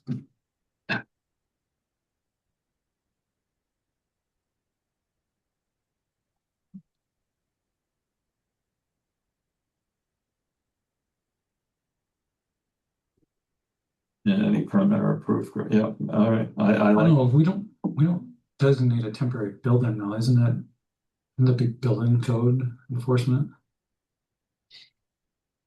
What do you mean? Say that again? Because it says it shall be specified by the Dryden Planning Department, time limits and conditions for temporary uses. So uses are fine, but does that cover buildings, which we don't really do? Well, it says it's land uses, structures, or buildings or activity that is permitted for a limited or defined period of time. That could be the pod with the window in it that you're living in. Is the code enforcement office not in the planning department? Yeah. It is. but there are separate building codes, but I do think that we do need buildings in this definition here. Okay, I was just curious. Okay. All right.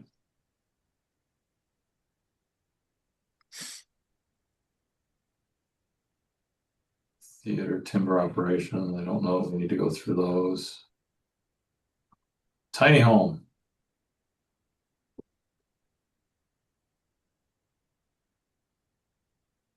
This comes right out of the building code. Right, That's fine. that's fine. Town board, what's the definition of the town board? Changing all the time. Traditional neighborhood design. What is the purpose of this definition? Because I think in Varna, you have something about. Oh, that's right, that's right. Traditional neighborhood design. Yep, you're right. I'm sorry to go back to the tiny home. Does the definition, because it says excluding lofts, but is there a limit on the size of a loft? Like a mezzanine can only be 1/3 the size of the floor below. Can a loft be 90%? Could it be a second floor, but you have an opening, so it becomes a loft? I guess it's in the building code, so it doesn't really, doesn't matter up to us, but. Right.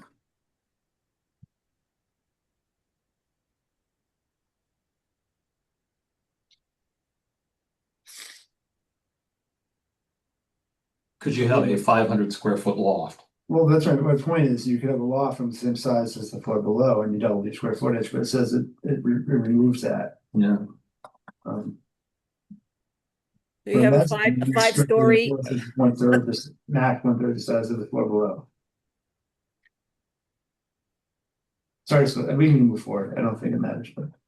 A loft cannot be the same size as the floor below, and that wouldn't be a loft. It would just be another floor. It'd be another floor. Yeah, but how much of But it, how much? how much of an opening does there need to be for it to be considered a loft? Is that in the building code somewhere? Like, is there a definition in the building code of loft? I don't know. Yeah, that's something we'd have to look at. Okay. Seems to me like the 400 square foot is the footprint.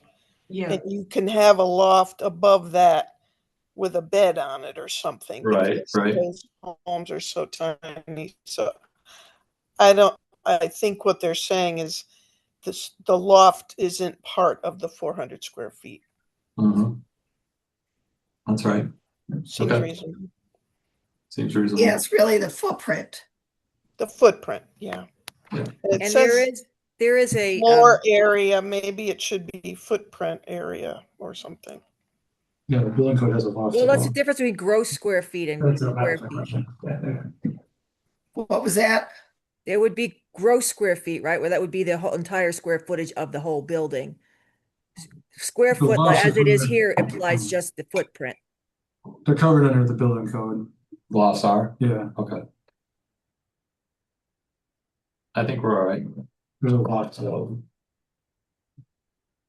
I don't see the need for the use practical. Use comma practical, we already did principal use. It says use principle. Use No, but principle. that's got a comment, so use comma principal is the same thing as principal use. I think something Chuck had pointed out before too is the use of the definition in the definition.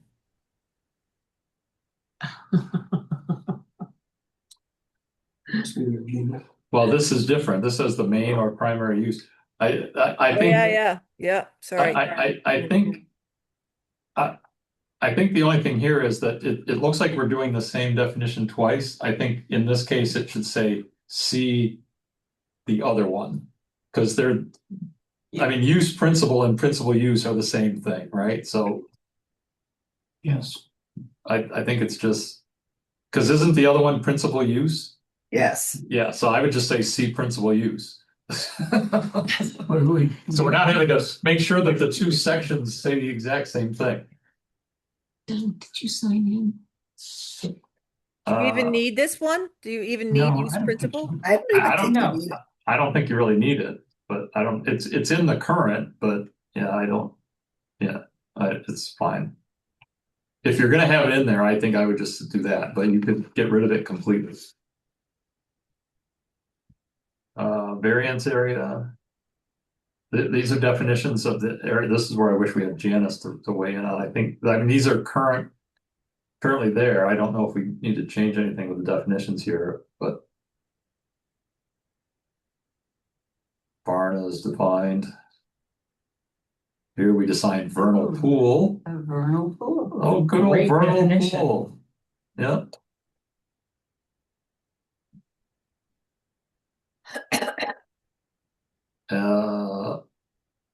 And then workforce housing. This is an important one for what we're working on. I looked at a bunch of different definitions this afternoon, and this is good. This is good. Yeah. Okay. Yeah. Okay. Yield.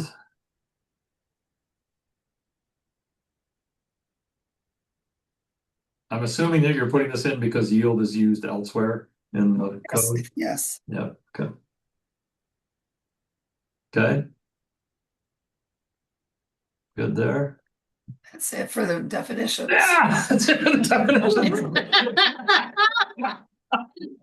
oh, we're out of time. Please. Is there any definitions that we missed? No. I yeah, without definitions. The definition of zoning in Yeah, we don't have a definition of zoning. Do we need a definition of zoning? Tony, what about the list that I was asked to draw up about different possible definitions of frontage? Yeah. I was just trying to pull that up. Do you have it right handy? Yep. Yeah. I've got it too. The one that you sent today or yesterday. Yes. I was just trying to bring it. Do you have it to bring up? I'm trying to get it myself. Starting with frontage.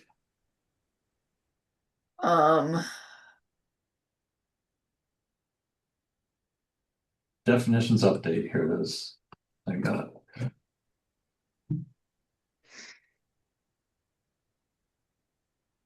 Is it this one?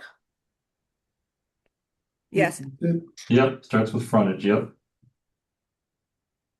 Let's just review that really quick, I think.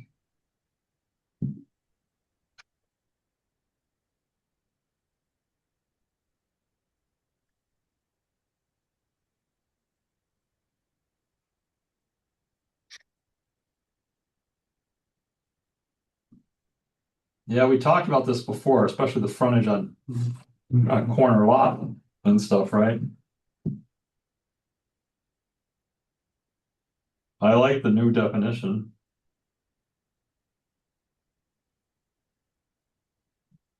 What is the town of Ithaca's? Town of Ithaca's is area between the building facade and the neighboring thoroughfare or court, including built and vegetated components. I like Janice's more. I agree.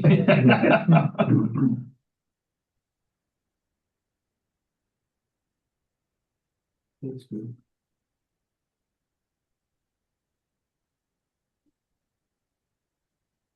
I like that she included the definitions from the other areas.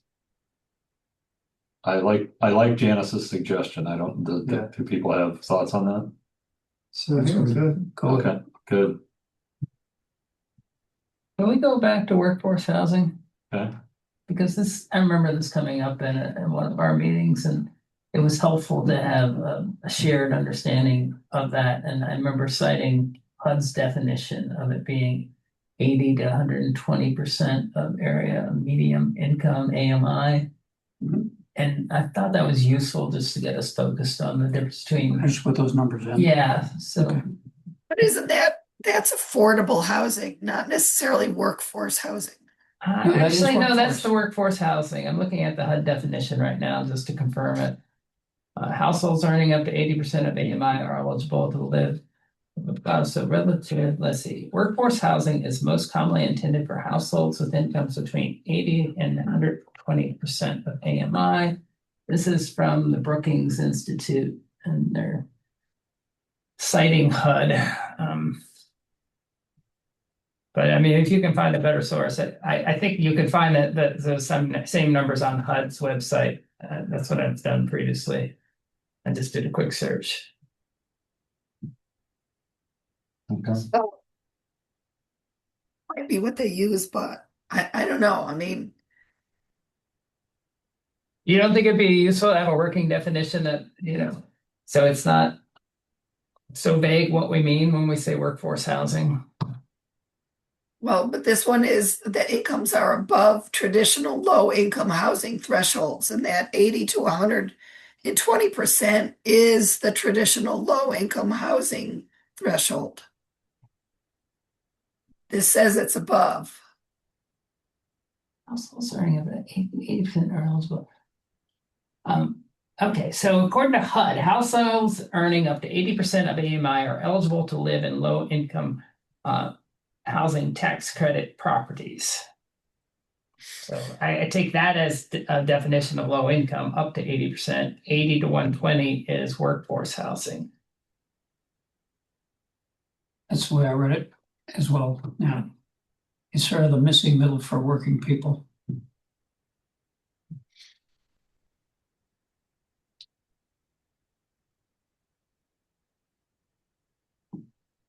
Yeah, then if that's what the definition is that you want to use, I would say that the numbers are more important. Yeah, I think it's clarifying. So we're not misusing the terms. I think that can. Well, it also will change over time, and then we'll always have those percentage, that bracket. Yeah, AMI will change, but the range will. I think if it clarifies it, yeah. Okay, thanks. All right, so we talked about frontage. So the other thing she had in here had to do with glamping. And. Wait, I'm not sure the grammar's right there, Nan. Whose incomes are 80 to 20% of AMI. Yeah, we should spell that out because no one's gonna know Yeah, it. spell out AMI. Yeah. And maybe it just needs a comment after yet or before yet. It doesn't need a comma before yet. It just doesn't flow, but maybe when you spell out the AMI, it'll seem better. Okay, thanks.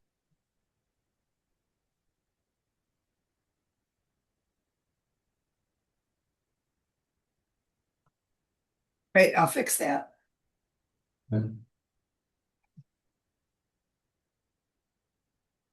Okay, we done with that? Okay. So we decided we like, Janice's suggestion on the frontage. Camping, glamping, she didn't really have a recommendation, but she basically, the question becomes, do we want a definition for camping and glamping? Within the town of Ithaca does not have one, town of Lansing does not have one, town of Caroline does. And she provided that. Town of Ancrum. So Tony, just to clarify, this is not from Janice, this is from me. Oh, sorry. I thought it said. She came up with the first definition for frontage. Oh, the possible rewrite was suggested by Jan. I get it. I'm sorry. I misread this. I'm sorry. Yeah, it was just weird when you saying she and I'm right here. I'm sorry. I'm sorry. No, that's fine. I read the suggested by Janice Graham. It was just that one definition. I get it. Sorry.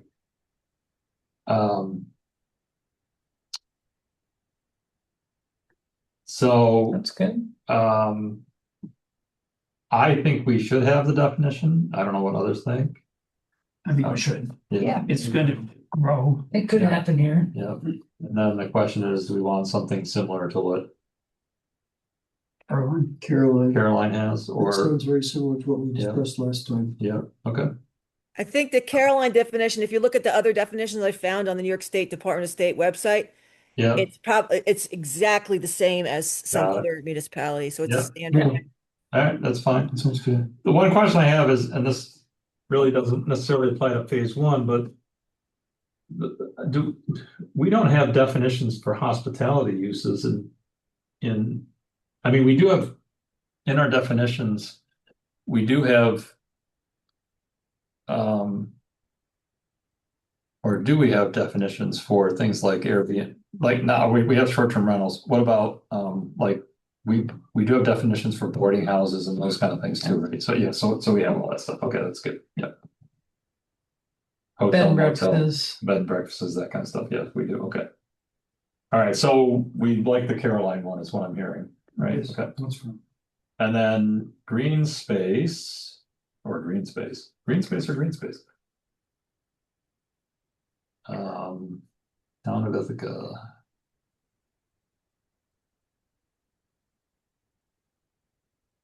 We talked about green space, didn't we? Space. Open space and green spaces are usually defined separately. Right.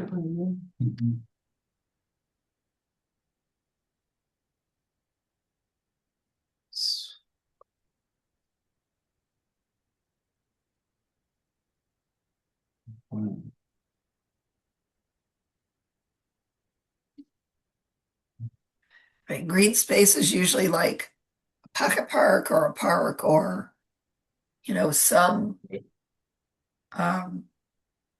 it's not a natural area that's just left to grow.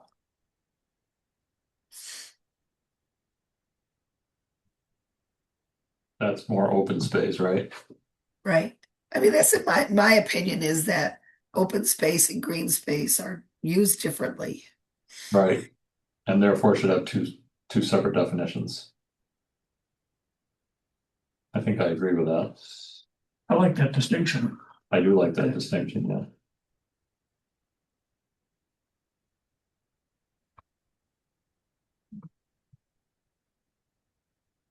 Okay. So are you gonna incorporate that in, Anne? Is that the idea? If you want me to, sure. Yeah, okay. And then junk. The good old junk. Lansing does have a code for it.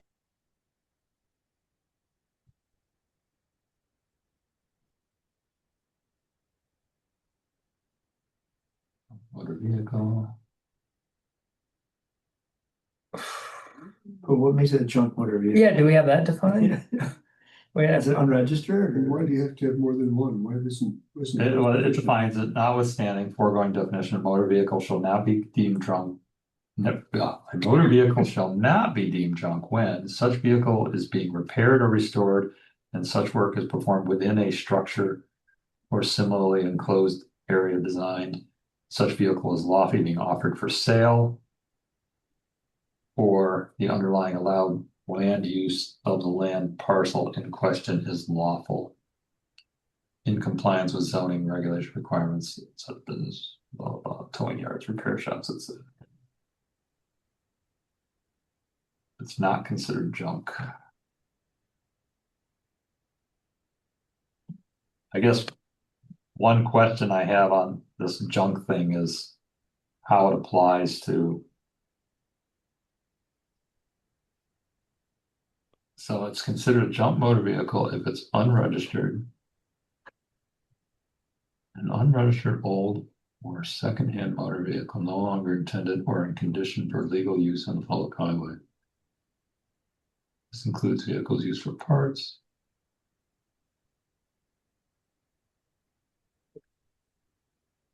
It's unlicensed, it's abandoned, wrecked, stored, discarded, dismantled, updated, or partially dismantled, and not be legally operated.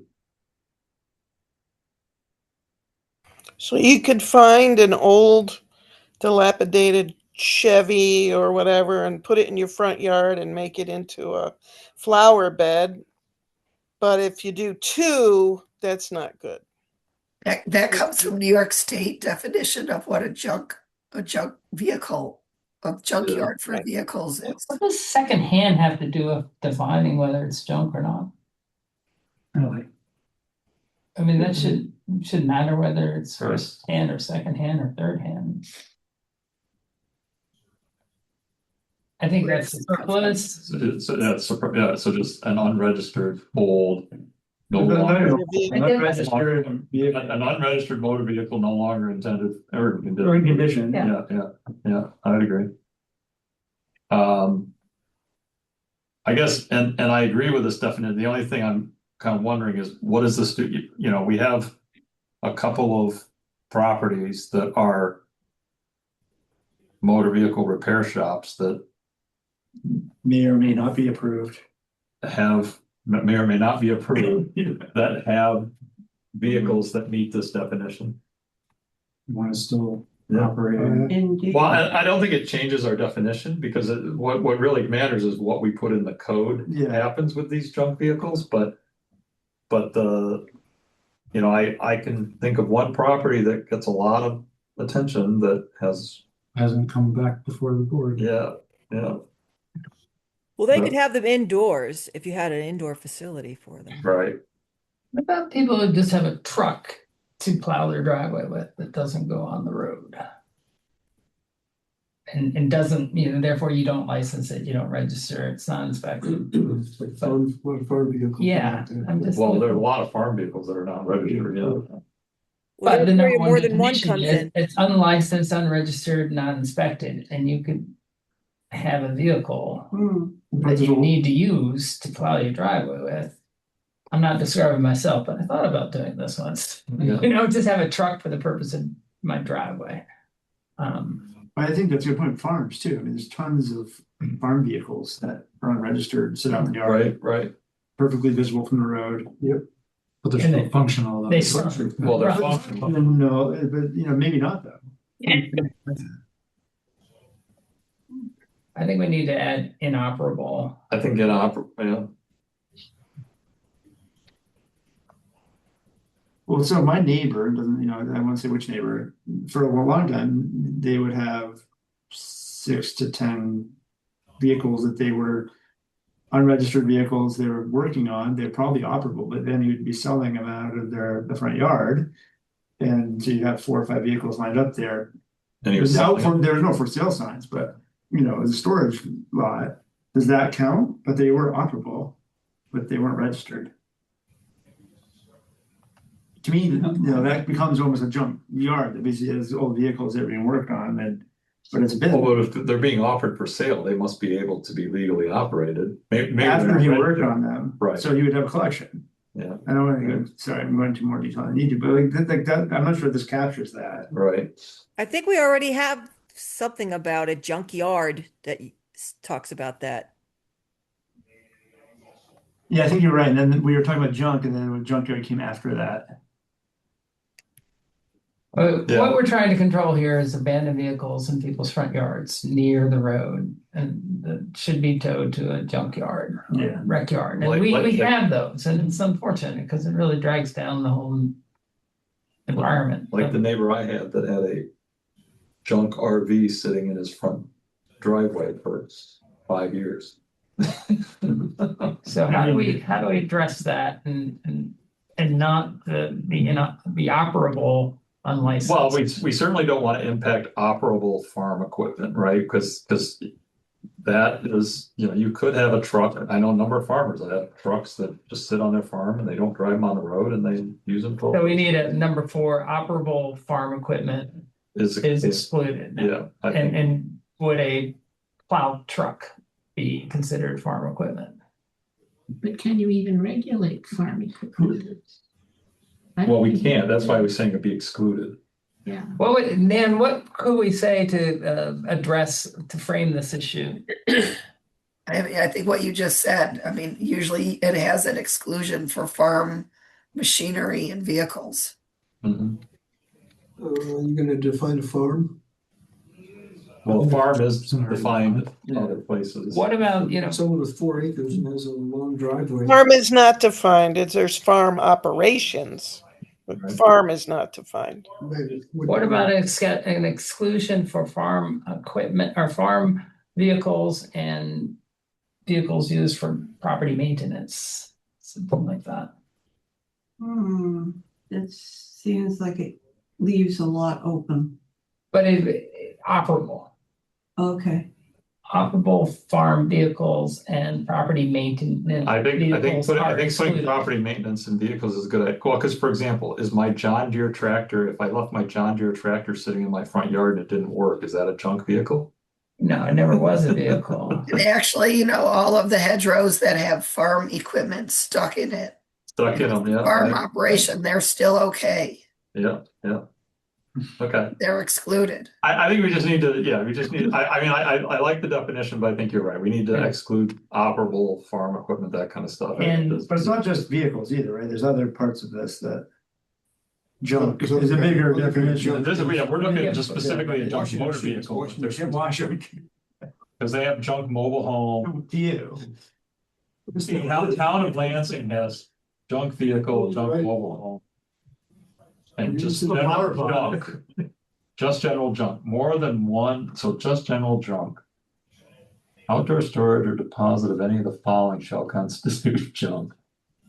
More than one junk motor vehicle, one or more junk mobile homes. Can we just add, I just wanted to put a point on this. Operable vehicles used for farming or property maintenance are excluded. Wants his plow truck. Yeah. That would go under B. So B is a motor vehicle shall not be deemed junk when. So I think you could move for below. Yes, fair point. That's right. Yep. I'll take it. Yep. And you could just say farm. Yep. Did you want to say exclusively for farm or on-site use? I was just saying are excluded, but I don't think we have to have that word in there. Yeah, you get rid of are excluded.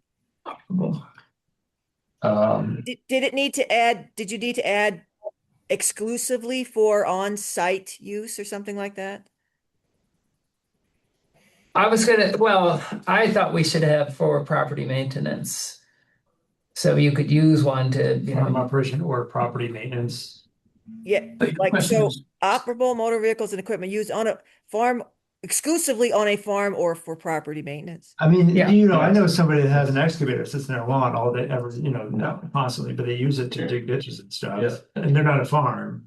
Right. Is that junk?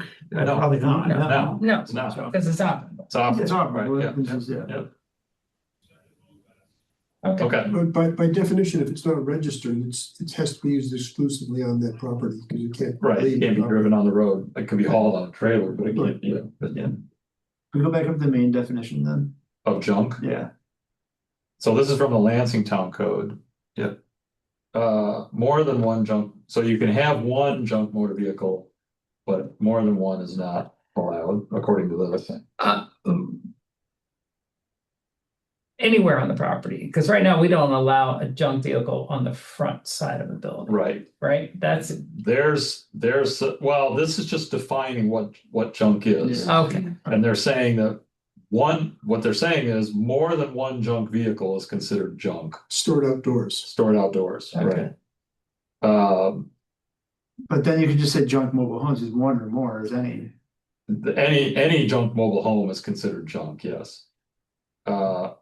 More than one abandoned or inoperable appliance or device included by way of example, but not limited to washer dryer. So I can have a single junk washer sitting in my One of each. well, this is just defining it. What we do about it is. I know, Right? but more than one. I mean, okay, all right, fine. Yeah. More than one You abandoned. could have your old washer, your old sofa out in your front yard along with a boat, and you're good. Yeah. I don't know. I don't know why You you have would more want than more. one. I don't know why you would want more than one. Yeah, I think it should be one. Oh, well, I Or think more. it should, like, I don't know that even, I don't know in this case if we need a definition of more than one. I think it's Just just. abandoned or Just say, inoperable. get rid of the more than one, just abandoned or Yeah. inoperable appliance, junk, as a definition of junk. Yep. Abandoned or inoperable appliances, Yeah. appliance or device, just get rid of the more than one. And same for D. Some lawyer was being paid by the word. I would just get rid of E because people have more than one boat. I mean, it doesn't say anything about being junk. What if somebody has a bass boat and a pleasure boat? Snowmobiles, people have multiple snowmobiles. That one's tough to enforce. People have a mobile lawnmower. Yeah, I mean, I have 2 lawnmowers. Oh, but it's where such device is in a state of disrepair or is otherwise dilapidated, broken, or abandoned. Yeah, I think that's the definition. Are they working? yeah, kind of. They're in a shed. Garbage, trash, refuse, waste, debris, secondhand or used materials. Unsafe, unsightly condition. I for the most part, I like this definition. I think getting rid of the more than one in those sections is, because what this is saying is, the way this is defined to me is, I could have a washer, a inoperable piece of furniture. I could have an old washer, an old couch, an old snowmobile in my front yard, and they wouldn't be considered junk. Right. The way I read this. Yeah. And I don't know that that's the intent. I think That we should say any boat, snowmobile, all-terrain vehicle. or just like I said, get rid of the more than one. A boat, snowmobile, all-terrain vehicle, lawnmower, or other A such boat. device where such device is in a state of disrepair or otherwise dilapidated, broken, or abandoned. Works for me. I think, same thing with the furniture, right? Abandoned or irreparably damaged piece of indoor furniture. So Tony, I didn't want to throw a monkey wrench in it and then it works, but I lived in a town one time where it was another college town where people used to regularly have indoor furniture on their porches. And it was a fire hazard. So I don't know if we want Well, to. but that's not a definition of junk. That's something else. Right, Right. but saying, could you go up to, let's see, D, Yeah, but those are irreparably, right, even if it's not damaged, it's still a fire hazard. Well, as far as what this town interpreted, it was a fire hazard, even if it was a great couch, it was just not to be used outdoors on the porch. Isn't there more policy or enforcement than Well, its definition? but was it considered junk or was it considered a fire hazard? It was Like- considered a fire hazard. So the regulation would be written that you can't have couches on Combustible your materials. right, combustible materials, whatever, that would be covered in a different regulation, I think, it's not in the definition of junk. Okay, Because this is defining junk, what's junk, right? The eye of the beholder. At least that's the way I read this, right? yep, sorry, I don't want to take you off on a tangent. okay, I think we're in. I think we're good there. So we're doing, and then the last one was large scale, there's large scale retail, but I don't think we need to worry about that right now, large scale retail. And there isn't any. It just talks about max square Oh, foot. I think hold on. I added one and Oh, yes, there's that one, yeah. Oh, so, we wanted to revisit the size. so this says no definition. Yeah, I added a definition, but we need to know what square foot. So Gina, where did the 45,000 and 90,000 come from? That's in our code, but Carly? I thought that from an earlier meeting that we had, that now maybe I'm not remembering this correctly, that large scale retail was considered to be inconsistent with our comp plan and taken out as an actual use. Does that ring a bell to anyone? We did talk about that. We, like, do we I want, don't remember that. like, there was a discussion about it and like, do we want like a Walmart building a super center in town of Dryden? And there were people that said, no, we don't. Okay, but would Clark's be large scale retail? I know that's the village, but I'm just thinking, is something that size large scale? I don't know. That's the question. How big is that building? Anybody have Yeah, an I idea? mean, I wouldn't want to stop a supermarket. I wouldn't want to stop. A grocery store. I wouldn't want- Right. I think isn't this more aimed at like Best Buy, those huge franchises? Is 45,000 gross square feet?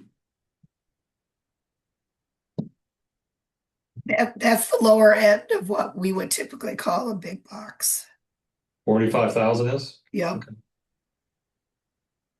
So I think we do need to define what large scale retail is, because I think we do, we don't want to stop like, if it was in the town, like somebody wanted to build a place like Clark's, I don't think anybody would have an objection to that. We didn't object to Dollar General. Right, or something like the Lansing Market. Or something like Lansing Market, right? Yeah, I mean, I think we just need to. The Dollar General is probably no bigger than 10,000.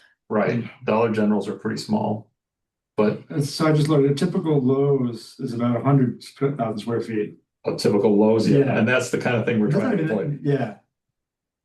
So that's 45,000 is even half of that. So it's not even that big of a building, actually. 50,000 square feet would be half the size of the Lowe's. Yeah, and which isn't that big, really, if you think about it. That would be kind of restrictive. If you had somebody coming in trying to develop a. Total gross square footage, so do we want to say 45,000 or 50,000, something in that range? Or do we want to think about this some more? Without knowing what the square footage of Clark's is, I feel like I'm just kind of But shooting. Clark's is, I can tell you, if 50,000 is half the size of a Lowe's, You don't want to go that, you want. Clark's is smaller than that. Yeah. How about Wegmans? And Wegmans is a Lowe's. Yeah, Wegmans downtown? It's big. That's more than, that's over 100,000 square feet. Yeah. I don't know what that building is, but I guarantee it's over 100,000 square feet. It's a big building. It's bigger than Lowe's. It's big, yeah. I wonder where Tops is. I mean, that's kind of probably. Sounds like we need to think. I think we need to do a little more research on that, just to think what size we want. I mean, I think where we want to get to is, we want to allow things like Clark's, right? Or Clark's or even similar like Kenny's. right? Those That's a kind of fairly places, big store. right? But we don't want to, we, Don't want a Walmart supercenter. right, but, so we need to define what these things are. Okay. right? Okay, Does this include say, a multiple business building though? Like, that could easily get under that. so for example, this is still a village example, but if you think about that, what is that building where Subway is on, Number 3 on what? on North Avenue. Yeah. You know, that's got 3 or 4 spaces for 3 or 4 businesses in it. It's like a small little strip mall. But they're owned by one person who's developed it, right? So they would come in looking for a 80,000 square foot building. Right. Well, this says, in our current code, this says a retail shopping center max is 90,000 square feet. So that would be considered, I would think, a retail, if it's gonna be multiple things like that, would be. Yeah. But I think we would also want to allow something like what they did with that Salvation Army building in Portland, right? Right by A&W, Yeah. right? He turned that into I don't know if he's got. What is it now? He broke it up into like little retail spaces, so it's like a little strip mall now kind of thing. Actually, it's not even a strip mall, it's like a little mall. You go inside and it's got like a bunch of small relatively small retail spaces. Well, that was huge. Yeah, that's a good sized building. Yeah. I don't know what size it is. I don't think it's 100,000 square feet, but it's a good sized building. But yeah, I think we probably want to do some more research on this and figure out, because I think we understand what we want. It's just, we just need to define what that is. Would this define medical buildings, like say Guthrie, would come in and it wouldn't, right? No, that's not retail. It's not retail. It was just a what account, yeah. Because we want to limit that so much either, right? So Definitely not. We'd love to have another health clinic, actually. But then again, how big is how big is Knickerbocker? That's not retail. I know it's not retail, but man, that's a big building. Oh, yeah, it's It's the nice headquarters. I don't know, but that's another one. It's a big building, right? So if somebody wanted to build something the size of the NYSEG building as a retail operation, or turn the NYSEG building into a retail mall, would we want that or not? I don't know. I mean, it's special use permit. Yeah. And if it was a reuse, I'd like to see it. Yeah. So redevelopment. Yeah. So we'll have to think about, I think we need to think about this one a little more now. I think it's worth it. And I think that's it for tonight. 8:30. We got through all the definitions. Yay. And so next time we're going to start on actual code stuff, right? Yep. And our next meeting is the first Thursday in, we don't have a quorum, so we can't vote on the minutes. We'll push that off to next time. This would be the 5th of February. Is it 5th of February? Is that what it is? Oh, it's just the 5th because we're on a Monday now, right? That's my point. Yeah, 5th of February. Yes, February 5th is our next meeting. Our next regular planning board meeting is the 22nd of January. Yeah. I haven't seen anything to know if we have an agenda on that yet, but. When we start talking about phase 2, did I miss that meeting last? We didn't get too far into it, but we do need to do that. And depending on what the agenda is, like if we don't have much for projects on our 22nd, maybe we can start talking about phase 2. So Tony, we do expect to have a project on the planning board agenda. It may be a first look. It depends on whether they get me a full application or not. Right, but it's maybe only one project. Yes. Yeah, so if we may have some time to talk about it. So let me see what the agenda is for that. If we have some time. You're gonna have a new member soon. And we should have a new member soon. Cheryl Richter. Right? I'm getting contact with her this week. Okay. There is one person out of 5. We still need 2 more. Yeah. One more full member and one more alternate. And like I said, I need to push the person a little bit for their interest. So Okay. You've got somebody. I've got 2 people. Excellent. Is it your place? Adjourned. We adjourned. And we are adjourned. Thank you. Thank you. Okay. Dan Spring would know